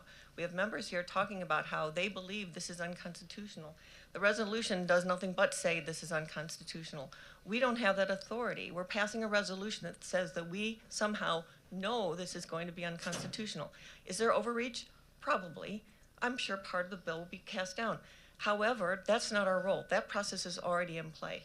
We have listened to over 7 hours of comments, and I would like to thank everyone who has come over the last 3 months to give their opinions and to express their views. It's been very heated, it's been passionate, it's been intense. There has been a feeling of, kind of an underlying threatening kind of feel. I have people who have written me personally who said they will not come. They had told me what they have thought, but they are fearful because of the tenor sometimes that has come before this board. So why on earth would we pass a resolution?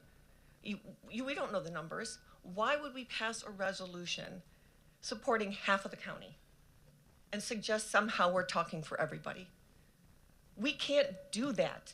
You can talk for yourselves, you can get on the phone and you can talk to your legislators, but you cannot pass a resolution that pretends to speak for everybody. That is the courts. Your state's attorney has said, that is the courts. So whatever your beliefs are, this resolution is not helpful. It doesn't bring us together as a community. It divides us. And keeping guns are not the only problem. We had somebody get up and talk about the first 3 items that that are being taken care of to help reduce that possibility that somebody who's unstable is going to take a gun and kill people. We still need to try to take steps to cover that 4th item, which is accessibility to guns that are guns of mass destruction. Where that fine line is, I don't know. I'd like the courts to figure that out. Okay, that's not up to us to decide where's that line where the gun becomes okay to an assault weapon or a weapon of war. I do want to say one other thing. One person got up and was looking for an answer. Just so the people in the public recognize, nobody was here trying to ignore the answer. Public comment is for public comment only.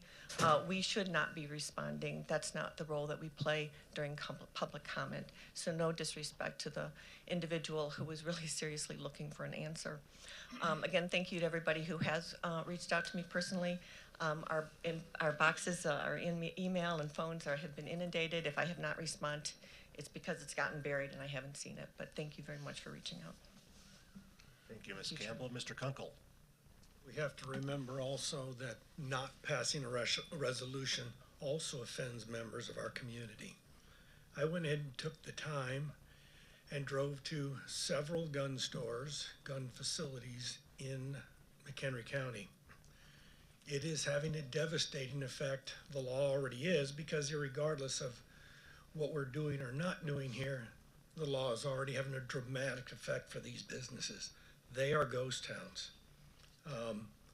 These are constituents. These are McHenry County residents also, as are those who support and protect the Second Amendment.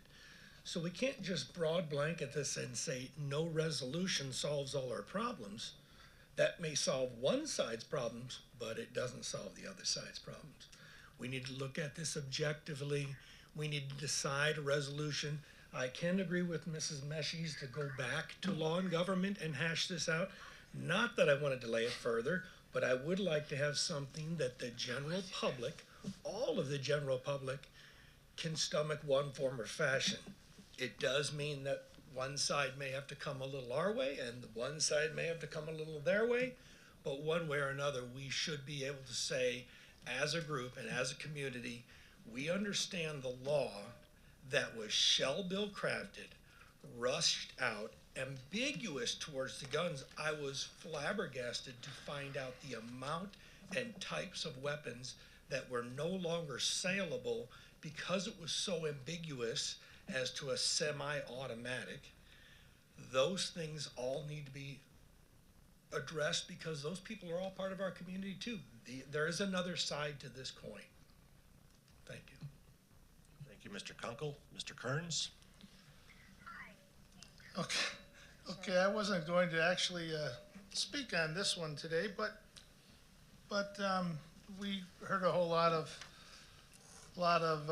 public comment and some for and against, and over the meetings and hours of public comments. One thing that keeps coming through over and over again, and while some say it's always a gun issue, and you shouldn't have the guns, you shouldn't have control of the guns, and to be able to go out, if you don't have it, then it won't happen. I disagree with that. I still think it's going to happen, regardless. And it's not the matter of the stated before. It's not the matter of when or if, but it is when it will happen.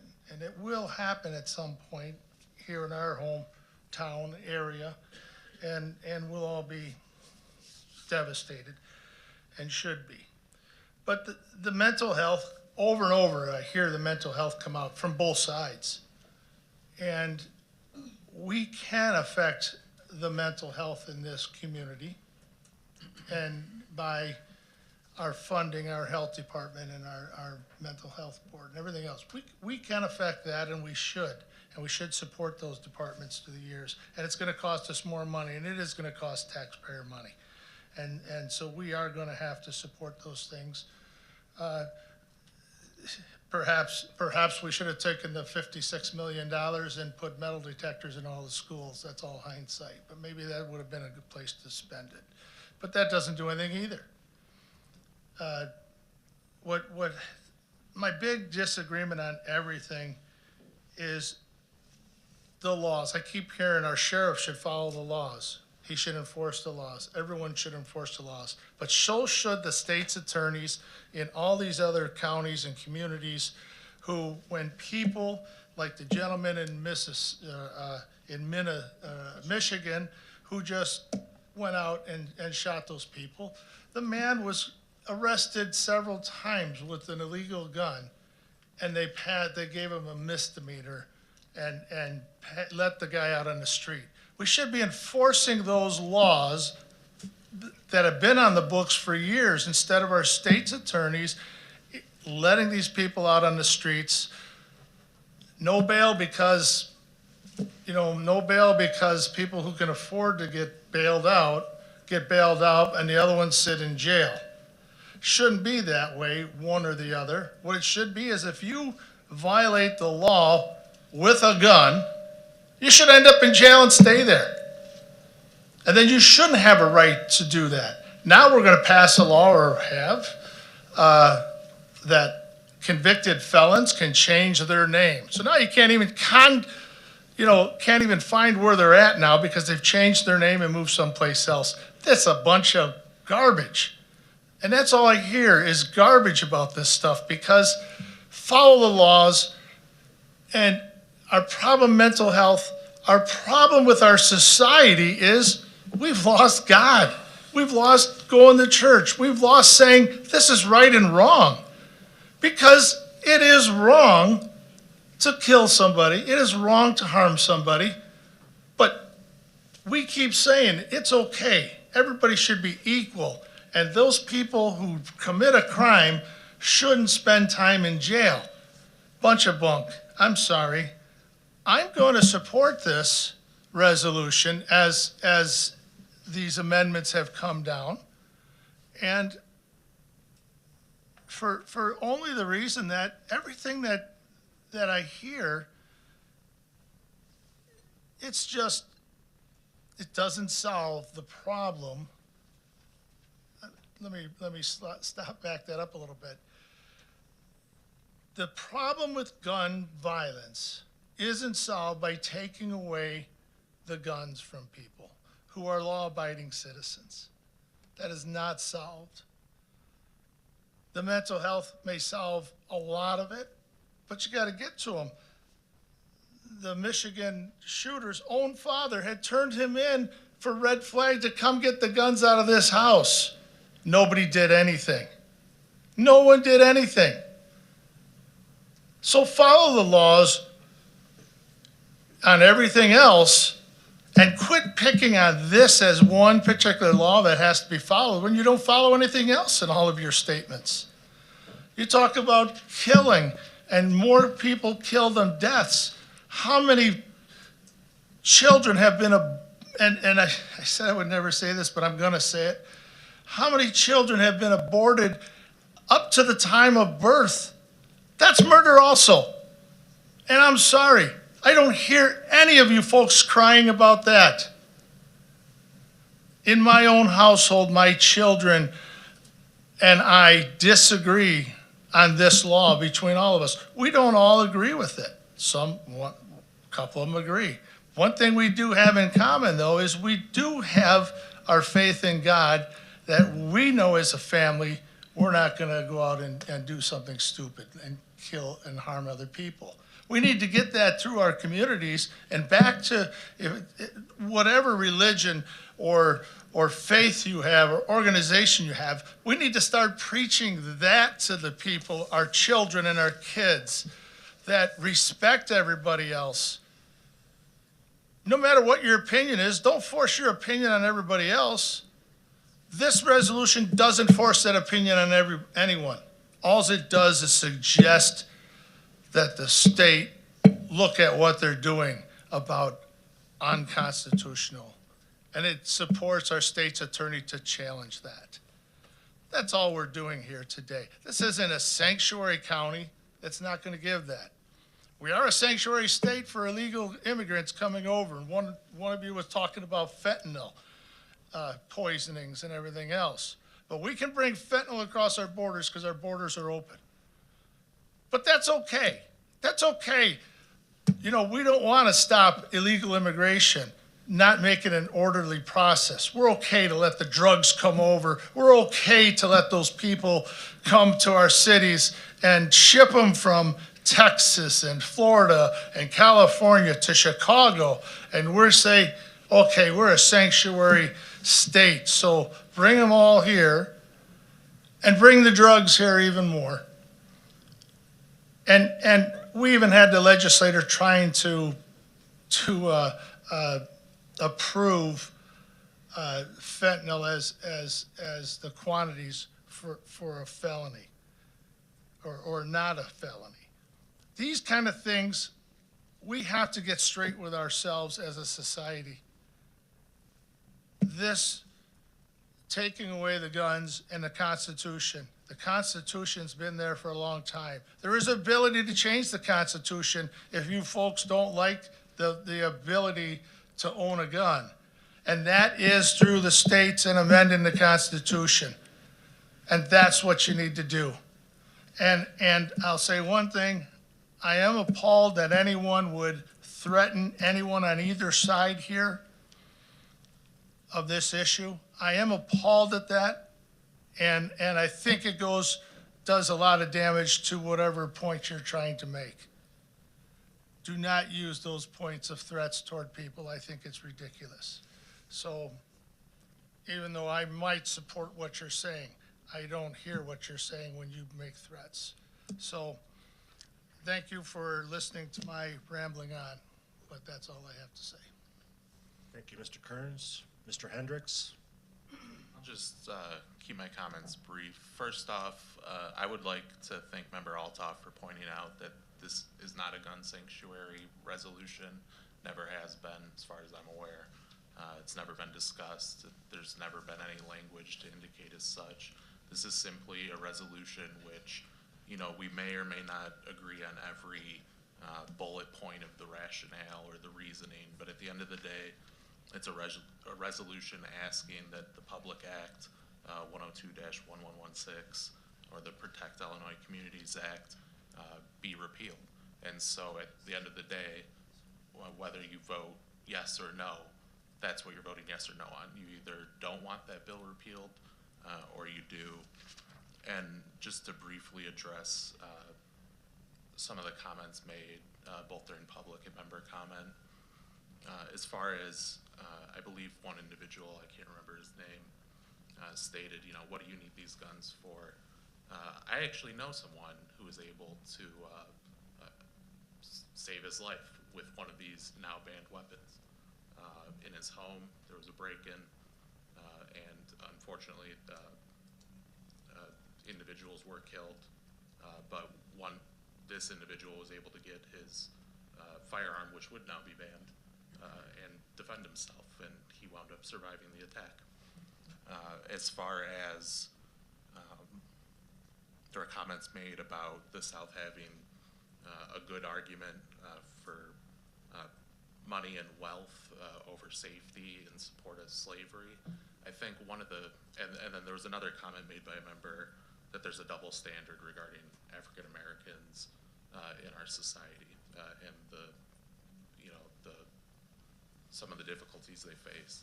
I think the underlying point for both of those, right, is no matter how good your economic argument might be, if you just stand to protect individual rights, you're never going to be on the wrong side, right? No, I don't know, I'll take your word for it, that there was a good economic argument for slavery.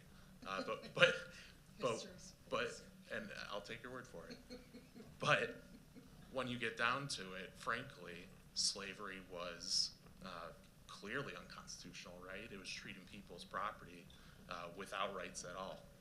And as long as you are defending individual civil rights, I don't see what the issue is.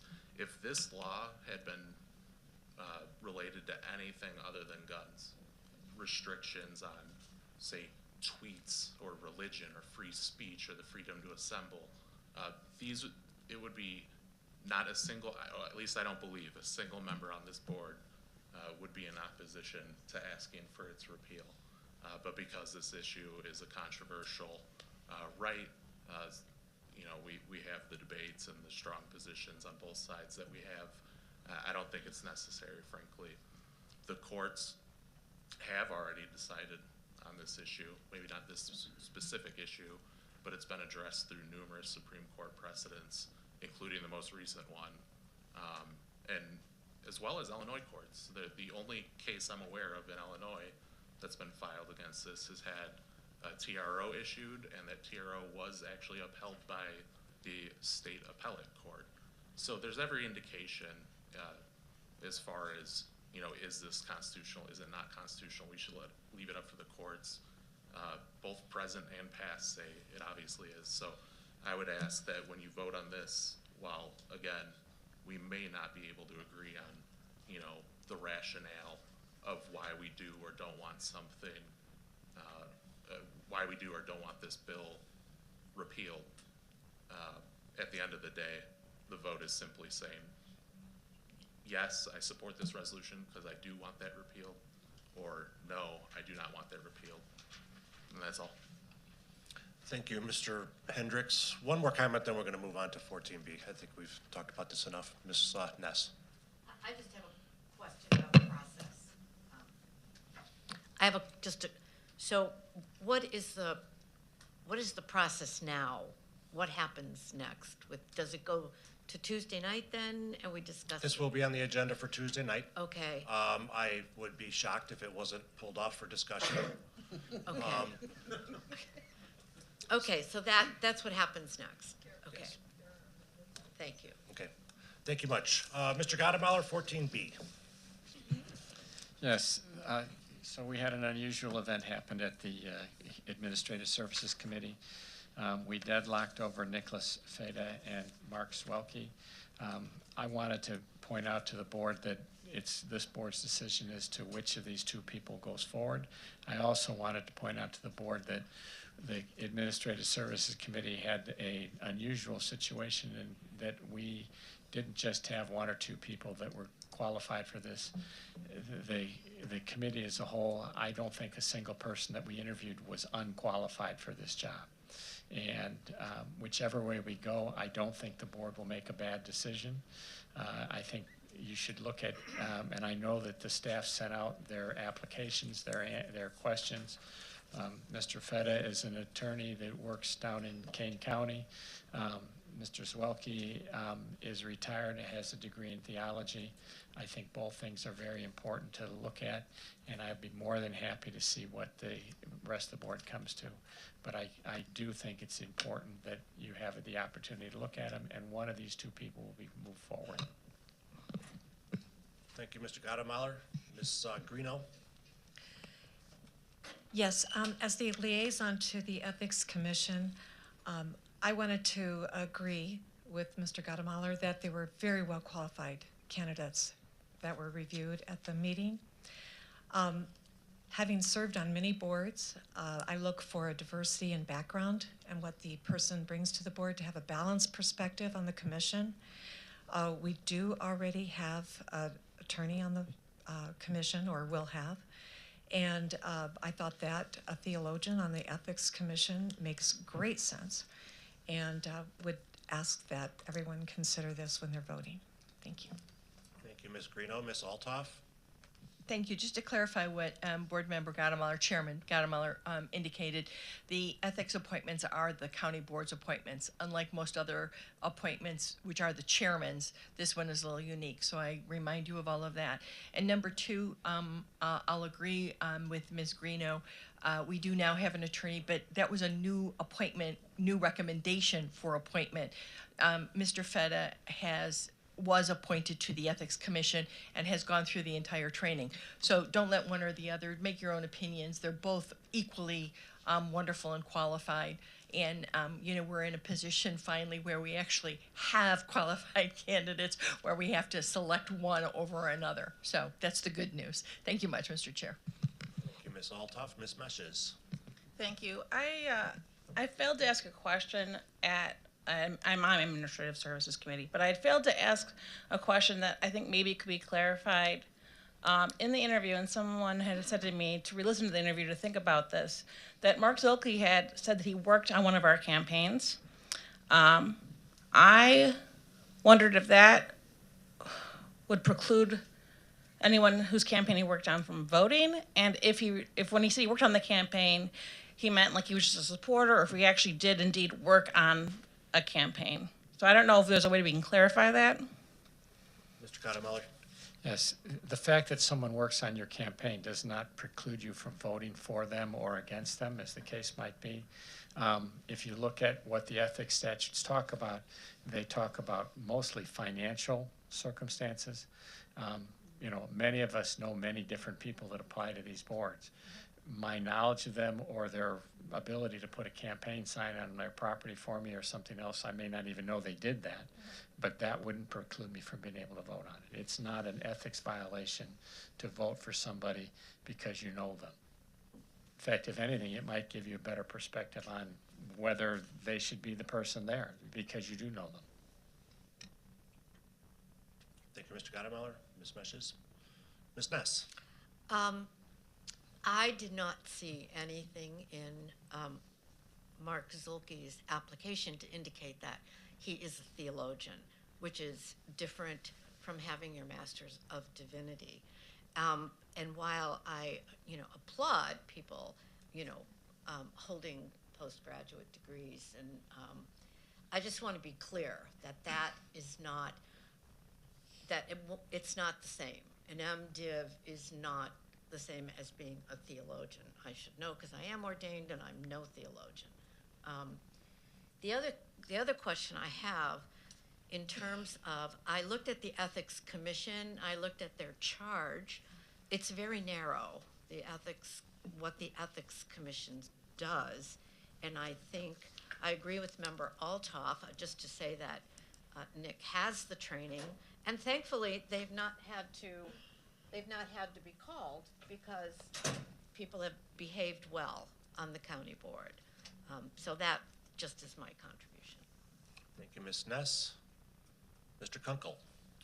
In all transparency here, Mr. Zilke did work on my campaign in the fact that he put a yard sign up for me. And I sat on his back patio and talked politics and things. Very, very astute, very intelligent man. I did more listening than I did talking because you can glean a ton of information that way. One thing I did glean from our interviews on the admin meeting was the fact that great question by Terry Greeno was brought up about whether truth is absolute or relative. I think that singular question can answer who has ethics or not, because the truth is absolute. And Mr. Feta missed that question, and Mr. Zolke hit that question nail on the head. So he has my vote, but not because he put my yard sign up. Thanks. Thank you, Mr. Kunkel. Ms. Campbell? Yeah, just real briefly, I went back and listened. So one of the things I wasn't completely clear on with Mr. Freda was how long he had been on the Ethics Commission prior to coming in and applying again. And I guess he filled a vacant position last year. Yeah, Okay. He filled out a term, right? He's Right. been there about a year? Okay, so probably less than a year, if I'm remembering correctly, if he replaced Lloyd Everard, right? Did he replace? Okay, so I guess my thought is, and I think everyone's right, they looked like great candidates, which has been a great problem to have for the county. So, and the comment that was made over and over again was you really couldn't go wrong with any of them. One of the things that came to mind for me is when you step up to fill a vacant spot and you put in that time and you were considered appropriate and qualified enough to step into that role, to then lose that role in the next round after only 9 months in that role. I don't know that he's done anything to not have done the job well. He went through the training. He can go right in and he'll hit the ground running. And as was mentioned, anybody who applied this time would be able to apply again. So I guess my thought is when is a consideration for somebody who stepped up, who obviously went through the training. There's really no reason to disqualify him at this point. Others can apply in a year from now. So I'd kind of like to show support for people who have, I guess, stepped up in that role. Had he been there for 6 years or a couple of terms, then maybe the time would be, absolutely, maybe it's time to get new blood. So anyway, just something I was thinking about. Thank you. Okay, thank you, Ms. Campbell. Ms. Van Hoff? Yes, I'm on that committee, so it was really interesting to listen to the applicants. We had 5 applicants who came in to apply for 2 open seats. So this is a good problem. We have a lot of individuals who are interested in giving their time to do this. And I do think one of the objections that was made to one of the applicants was that, and this was Nick, who is already on the ethics committee, was that we don't need another attorney. And so to just exclude someone for that reason, I think it doesn't make a lot of sense. And attorneys have a lot of training in looking at, they're trained in HR law, and we're talking about things that will come up in ethics. So they are truly trained, and Nick has gone through the training. And I don't know him personally. I just don't remember his last name. That's why I'm referring to him as Nick. But I was very well impressed with him. I think that some of the questions that were posed to him were inappropriate. One of the questions that he was asked was, what did you do between high school and college? And when his answer was that he had gone to an island and gotten a job there, he was kind of discounted by one of our members as saying, you spent the time in Cancun, so how is that an indication of basically of your worth? And my comment was that I'm sure that people face ethical decisions in Cancun as well as McHenry County.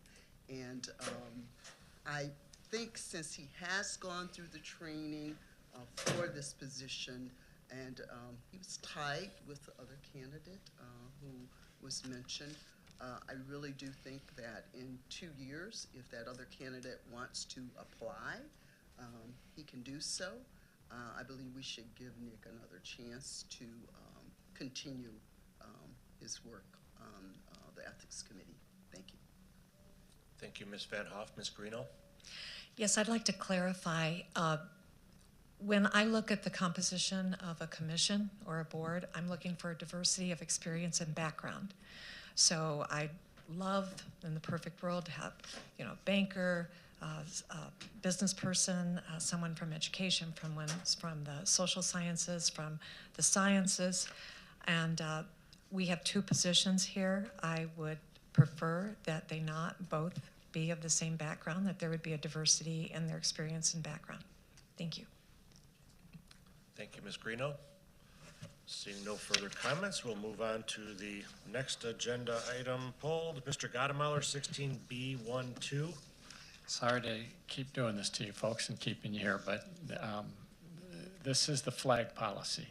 And as the flag policy is before you, when the first time this was here a year ago, actually maybe a year and a half ago, the issue before the board was what flags we can fly or can't fly or whatever. Then the Supreme Court came down with the Sherlock case, and the Sherlock case talked about in Boston, they had a flagpole that was a public pole, but it was used by whichever group happened to be coming to the county or coming to the city of Boston for whatever they were coming for. Boston got in trouble for that because they decided that some group couldn't put a flag up when they were there, and that created a problem. That went to the Supreme Court. The Supreme Court said, if the board is speaking, the board has the right to as a board, to make a decision and decide what flags to fly. If we create a public flagpole, then we have no choice, and we no longer speak about it. Whatever group comes gets to put a flag up. We don't have a public flagpole here in that respect, that it's a public speaking flagpole. But what this resolution does do is give this board the opportunity to support a group or an organization, or whether it be the local high school for something, or any issue. If you get 2/3 votes, we can put that flag up. There are plenty of times when we fly flags that would make sense. I think if you have a blood drive and you want to fly the flag out there that you're having a blood drive, I don't know that would be something we couldn't get 2/3 votes on. But what it's for is to give this board the opportunity to make that decision in the future. If you do not have a flag policy, we won't be talking about it in the future, because you'll have to suspend the rules by a 2/3 vote to ask that a flag be flown. It made more sense to me to have it as an orderly process, and that's really what this is for, is to create that process, to let it go forward whenever any group comes forward that this board wants to support. Thank you, Mr. Gottemoller. Ms. Meshes? Thank you. My concern with having the 2/3 policy on there is that often the thought is that when we're flying the flag, we would be flying the flag as part of a proclamation. And if I'm correct, I believe that there are a number of board members who believe we shouldn't be flying any other flags than government flags. And so it makes it a confusing matter if we're having a proclamation where we support an organization that we would generally support without any issue, but we don't want to fly the flag. I suppose we could then pull the flag off for a separate vote. I actually think maybe it's just easier to have the 2/3 vote if we're going to have that. Instead of having the separation of having the 2/3 vote for the flag versus just a regular majority vote for a proclamation. I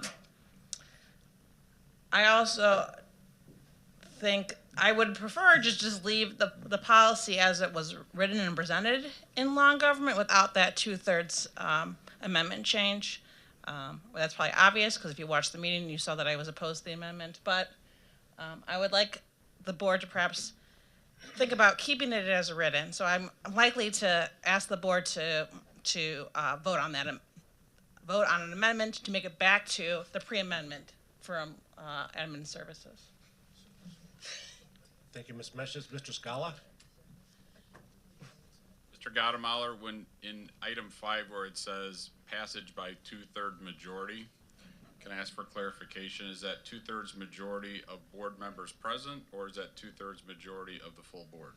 I actually don't think we considered it. Well, I would suggest you consider that as an amendment.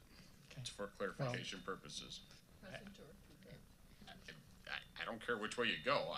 That would be making it more clear. I have no problem with trying to make it clear, but we did not discuss that at the board as to what the 2/3, whether it be 2/3 of those present or 2/3 of the absolute board members.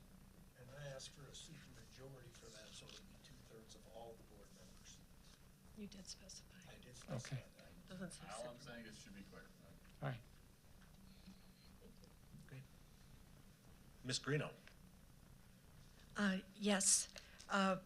Relating to Ms. Campbell's comments this morning, you cannot pass a resolution that implies that everybody agrees. Our approach on this was that this would be government speech, that when we put anything that represents a certain group or a certain position on our property, that it is representing the people of our county, and that is why we asked for the supermajority.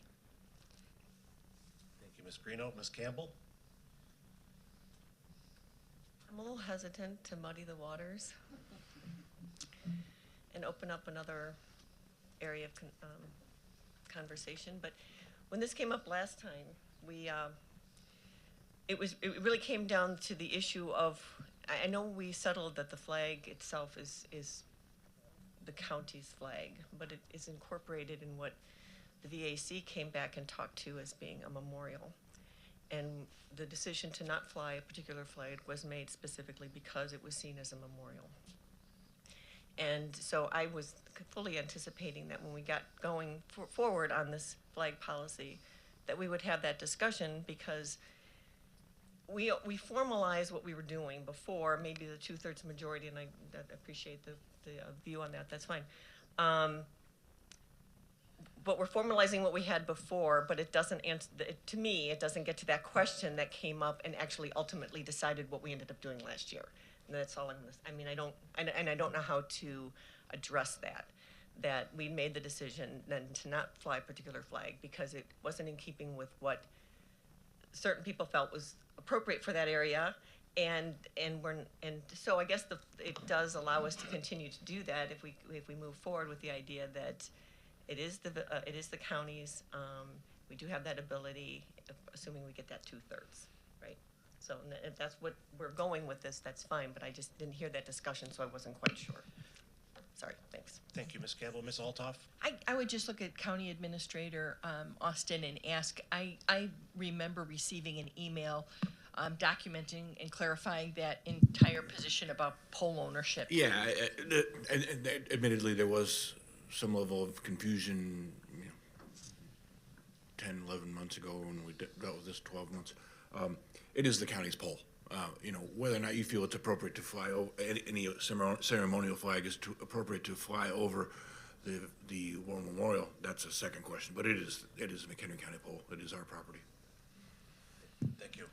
Ms. Ness? Well, actually, it's our property. I mean, I agree with you, it belongs to the county, but it belongs to county residents too. Like Yes. For lack of, I don't mean to, sorry. I think you're agreeing with me. I think that, I think of this, oh, that's rare. That's kind of nice, I like that. I think of this as the capital, this is the people's house in McHenry County. And I'm grateful when people want to be a part of what we're doing here. And I don't think we should make it harder for them to do it. I heard Member Kunkel say, well, what if somebody wanted to fly the Second Amendment flag? I'd be totally okay with that, as long as they meet the guidelines of the flag policy. It's not about that. It's really about, let's make it easier for the people to access the people's house. They pay for this stuff, and not make it harder by doing the supermajority vote. That's just, yes. Thank you, Ms. Ness. Mr. Kunkel? Those words are kind of out of context for me. I only wanted the first 4 items on the policy. I didn't want any other flags except the federal, state, and local flag. That's it. Only because being responsible to everyone in our county, we have spent an arduous amount of time debating this flag policy, and I can't see wasting county time, county dollars, debating every flag that comes when we all know whatever flag you fly will make some people happy and make some people unhappy. I think it does as much harm as it does good, where if we stick to the governmental flags here, I think it's off our table and not something that we have to debate over and over. Thank you, Mr. Kunkel. Ms. Van Hoff. Well, I think we all know that this discussion is really about the pride flag and our homophobic views and fears of flying a flag that we think may offend some people. And, you know, one of the things that I mentioned in our Administrative Services Committee meeting was that the Capitol flies the pride flag, has been doing so since 2019. So I know that there's a lot of friction about this, and I agree with Member Kunkel. I don't think we should be spending a lot of time on this. We should go ahead and adopt this policy. I do think it should have been left at a simple majority and not 2/3 majority, but I do believe that the board gets to make that decision as members of what flag we want to fly. And I can't remember if it was Carolyn or Teresa who mentioned this, that normally that flag, whether we're gonna fly the flag or not, is usually assigned to a proclamation. So not in all cases, but in some cases, if we issue a proclamation, there is an accompanying flag. So I think there needs to be room to consider that, and let's just not be so fearful. I would be more afraid of guns than I would be of the pride flag flying. Thank you. Thank you, Ms. Van Hoff. Mr. Kearns. Well, Ms. Van Hoff, please don't insult me by calling me a prejudiced or homophobic or anything else. I'm very good friends with Mr. Sager, who is openly a gay individual. So don't ever tell me that. And I've stated on this board in a public reason why I'm always opposed to this flag. And I've stated publicly why I am not homophobic. And I'm not going to waste any more time on that. But I've heard comments in the newspaper and everything else about the flag and everything else, about the guns and everything else, that we spend so much time and waste a lot of time on these things. We shouldn't be talking about it. But it's always opposing groups. If you're on that side, we're wasting our time. If you're not on that side, you know, you might not be wasting time. So it's not a waste of time. Let's have the discussion at this case. I do agree with the question of a proclamation of 2/3, or the supermajority. I agree with that, because this is our speech of the county, and it should be the majority of our board, the supermajority, because it is a speech for the county, standing for the county for everyone. And so I can live with that supermajority. I don't have a problem with that. As Mr. Kunkel, I would say we've wasted a lot of time on that. I agree. And I could live without ever flying any other flags. But I do understand there are other flags, the Purple Heart flag and other flags that we could, and it does give an opportunity to do that with a 2/3 vote. But that being said, you know, I'm going to support this with the 2/3. I will not support it with a simple majority, and then I will be a no vote on the flag policy with a simple majority. And I'll state that very clearly. But don't ever, I want to hear anybody, so you better, when you're going to call someone a homophobic or anything else, or a racist on this board, it's easy to throw out that someone's a racist and everything else, because that seems to be the go-to. And do not, make sure you exclude me from that and exempt me when you make those comments. I'm insulted, and just please don't do that again. I'm very insulted by those comments. Thank you, Mr. Kearns. Ms. Greeno? Yes, shirtless versus the city of Boston was over a Christian flag. And the issue that the Supreme Court had with it was that they did not have a written policy on what flags they allowed to be flown or not flown. They cited the city of San Jose that did have a flag policy that was adopted, and that they are intended to serve as a forum for free expression of the public, and limited it to constitute an expression of the city's official sentiments. And so by putting in the 2/3 vote, we would have a policy that would comply with what the Supreme Court has requested to avoid litigation, and clearly have it be a voice of the people of this county. To name call or label trivializes the process and the responsibility of this board. Thank you, Ms. Greeno. Mr. Kunkel? I'm slightly incensed about being labeled as homophobic, and I am not afraid of anybody's flag anytime. If you remember in the admin meeting, Kelly Wagner is the one who brought that up, nothing else. And the only reason I agreed to the 2/3 supermajority vote is when Jeff Thorson brought up the fact that the Purple Heart flag has not passed through Congress yet. I would prefer to still leave that off, just do the federal, state, and county flags, and wait for the Congress to pass the Purple Heart flag. But I am also in favor of passing the resolution as it is with the 2/3 supermajority vote. Okay, seeing no further comment. You gotta put your light on.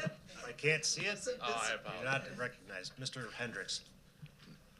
So I was also one of those individuals who at first just wanted the government flags flown. I didn't see a need to fly, outside ceremonial flags.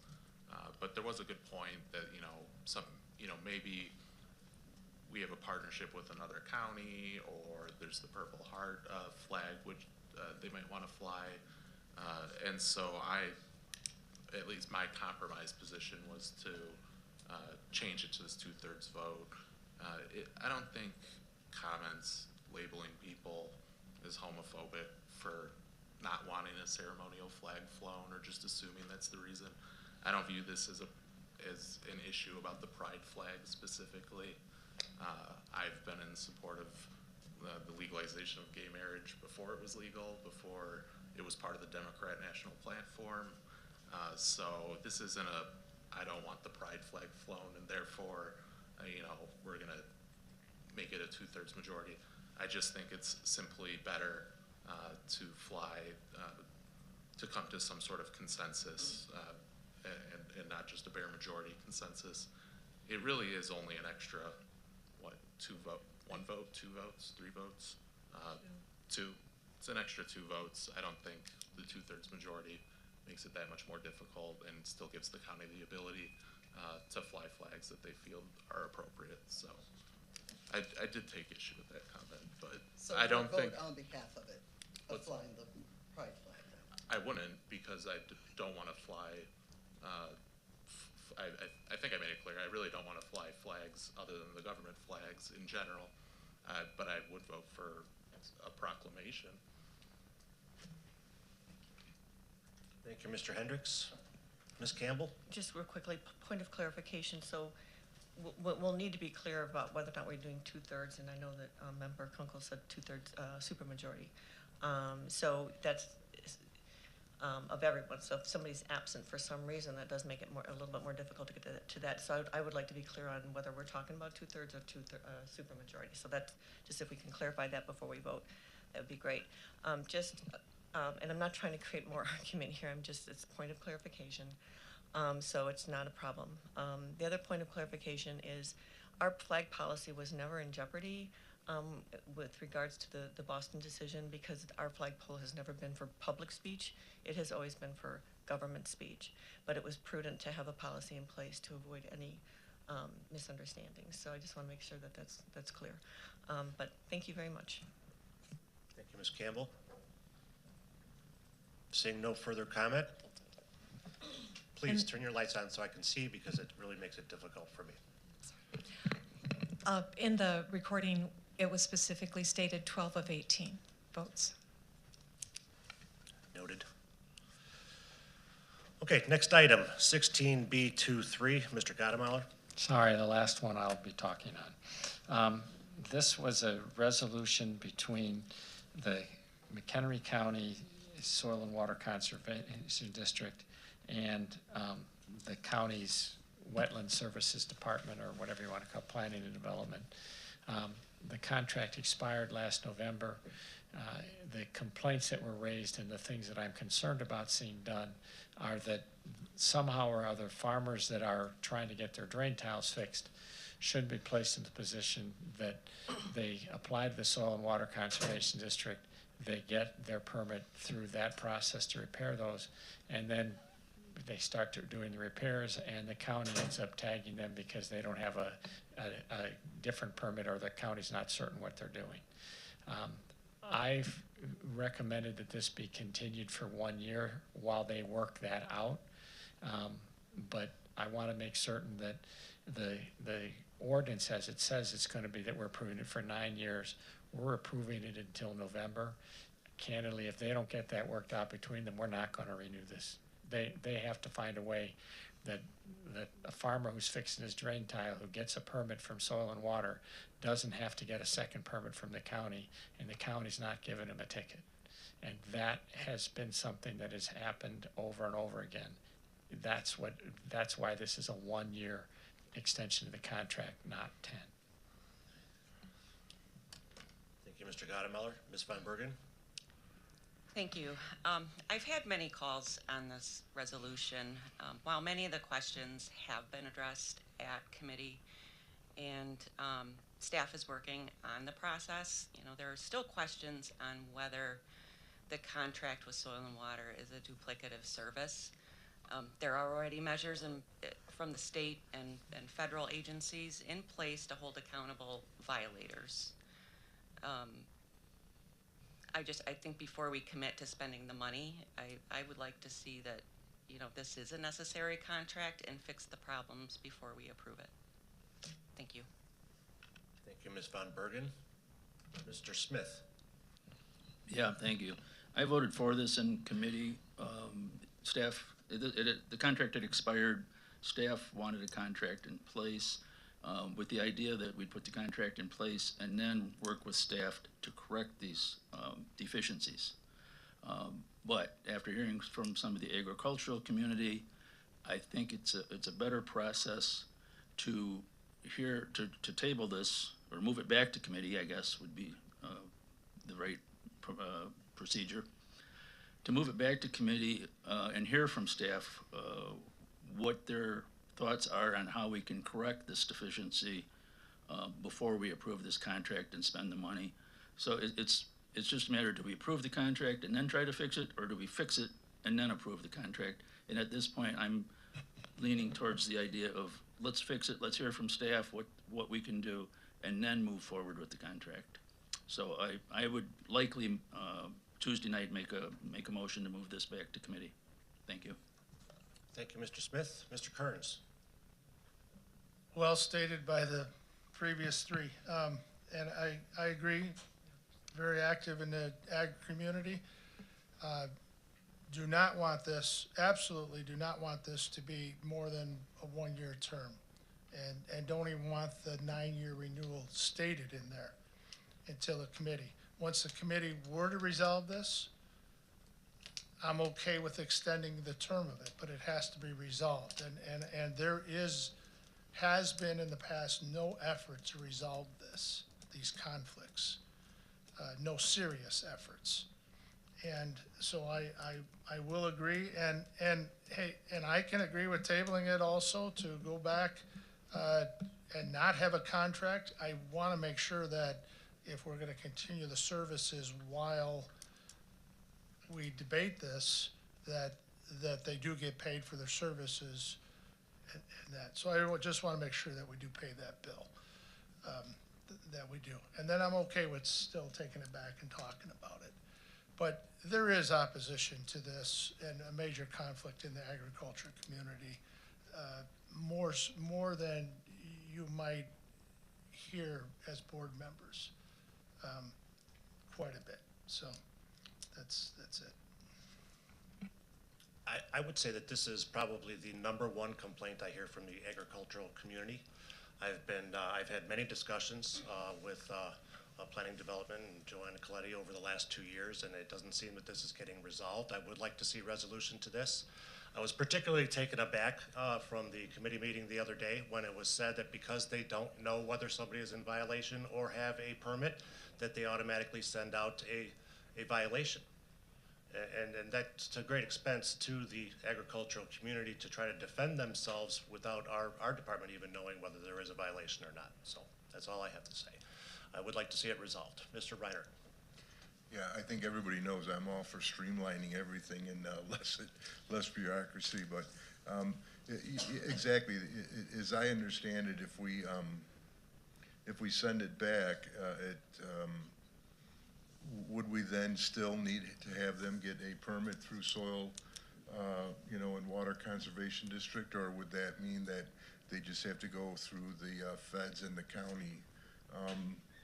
So I would like to have it spelled out to where the permits are, but yeah, the 2 or 3 different bodies that control these farmers and have been doing it like this haphazardly for all these years, this needs to come to a head for sure. Thank you, Mr. Reiner. Mr. Hendricks. I would also be in support of sending it back to committee if that's how other members feel is best. I do have one question, Mr. Austin. Is there any sort of timing issue regarding the extension of this contract? We'll get some better answers for you on Tuesday. We've been working essentially without a contract since November, so that's my first answer. I'll talk with Adam and Joanna about our ability to continue in that manner indefinitely. It sounds like there's a desire to get this done maybe 1 month from now. I hope we could do that, but where is I don't know, and I'm asking, requesting you to bear with me. I don't know where the leverage is. I want to understand that. What can we tell the other side? Needs to happen. So we'll roll up our sleeves and try and get those answers for you on Tuesday and get this problem solved. Thank you. Thank you, Mr. Hendricks. Ms. Von Bergen. To clarify, I guess, where some of the leverage is, whenever anybody does do work on a parcel, they go to the FSA office, which is the Farm Service Agency, and they file a form. They also have to get wetland determinations from NRCS, which is actually done at the state level.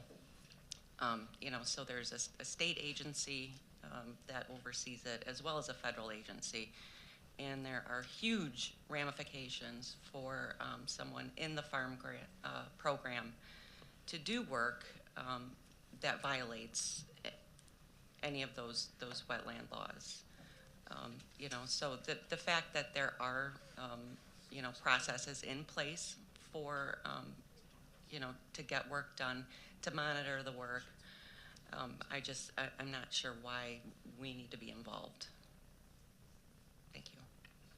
Thank you, Ms. Von Bergen. Mr. Kearns? One last thing onto Ms. Von Bergen's, to add on to that. Perhaps we should be thinking of changing our UDO to take the conflict away where we don't do that permitting process in the county level. And if they have the permit at the state level, we should have nothing to do with it. And in committee, the comment was made, we don't tell the county, the person who's representing us won't tell the county that whether or not they have a permit number, because they, by state law, apparently can't do that. So we just need to take away the permit issue and let them, just make sure they have a permit when they're out there. If you see them out there, make sure they got a permit with the FSA and state. Thank you, Mr. Kearns. Mr. Gottemoller? The reason we're in it is because we have a county stormwater ordinance that applies to everywhere in the county. If you're going to get rid of the county stormwater ordinance, then you've also got rid of the ability for people to get flood insurance. So it's not quite that simple. We can't just say, we're going to let you work on property and we're not going to see it. The two groups that are regulating this need to talk to each other and get us out of the middle of it. But we're not going to get rid of flood insurance in McHenry County by not having a stormwater ordinance. I'm not asking to get rid of the stormwater ordinance. I'm asking us not to do a permit for tiles. You don't have to get a permit for tiling. Yes, you do if you're putting a new one in.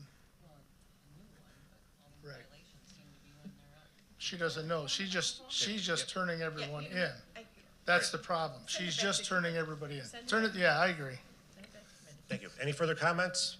Seeing none, Mr. Scala, 16B25. So this is the ARPA fund resolution, and in the board packet, item number 5 was a grant request by the YMCA. The committee did pass it on to the full board, but seeking more information from the YMCA. We did receive that information as a committee. I reviewed it. I think it actually raises more questions about their grant request than it does answer them. So I'll be making a motion on Tuesday night to send just that item, which is the YMCA one, back to committee for further discussion and review. Okay, thank you, Mr. Scala. Any other comments? Seeing none, Ms. Meshes, 16B51.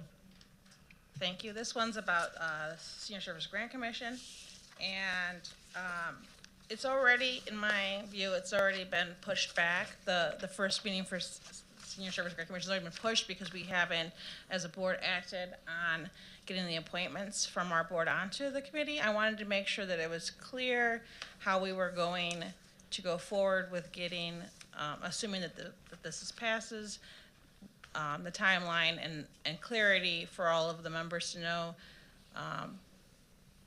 that we need to get the appointments for the chair and from public health and from finance and from transportation. So that is why I pulled it, so that we could make sure that that's clarified for the board, so that the meetings can proceed. All right. I appreciate the clarification, and I'll just share what my understanding is right now. And talking with Kathy Bao, we are setting up on the transportation agenda and finance agenda and PHCS next time around, kind of the self-selection of the county, of the committee appointee to the committee. So that's, it is an understanding, we're delaying things another month, but that's where we're heading. And according to Hans, that was not an issue. It's workable. Right? I mean, it's workable, right. So on transportation committee, there will be committee, the committee shall select a member to serve on the Senior Service Grant Commission, and it's similarly on PHCS and finance. okay, thank you, Ms. Meshes. Pete, you got a report for us today? I'm gonna send out a written report. It's getting late, but there's just, Yeah, do you want to do that?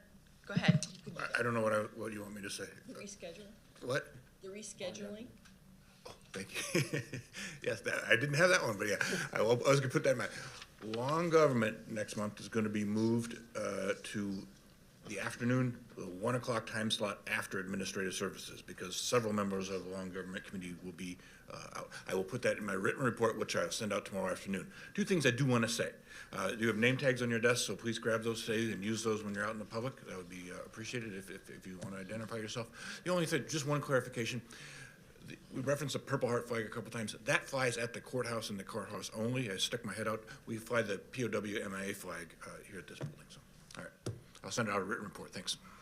Okay, and I neglected to mention, I will be adding a proclamation in honor of Black History Month when Tuesday's agenda comes out, and thank you to Ms. Van Hoff and Ms. Wegner for bringing that forward. Other than that, I'll entertain a motion to adjourn. Ms. Althoff makes the motion, seconded by Mr. Shorten. All in favor say aye. Aye. Against? Have a good day.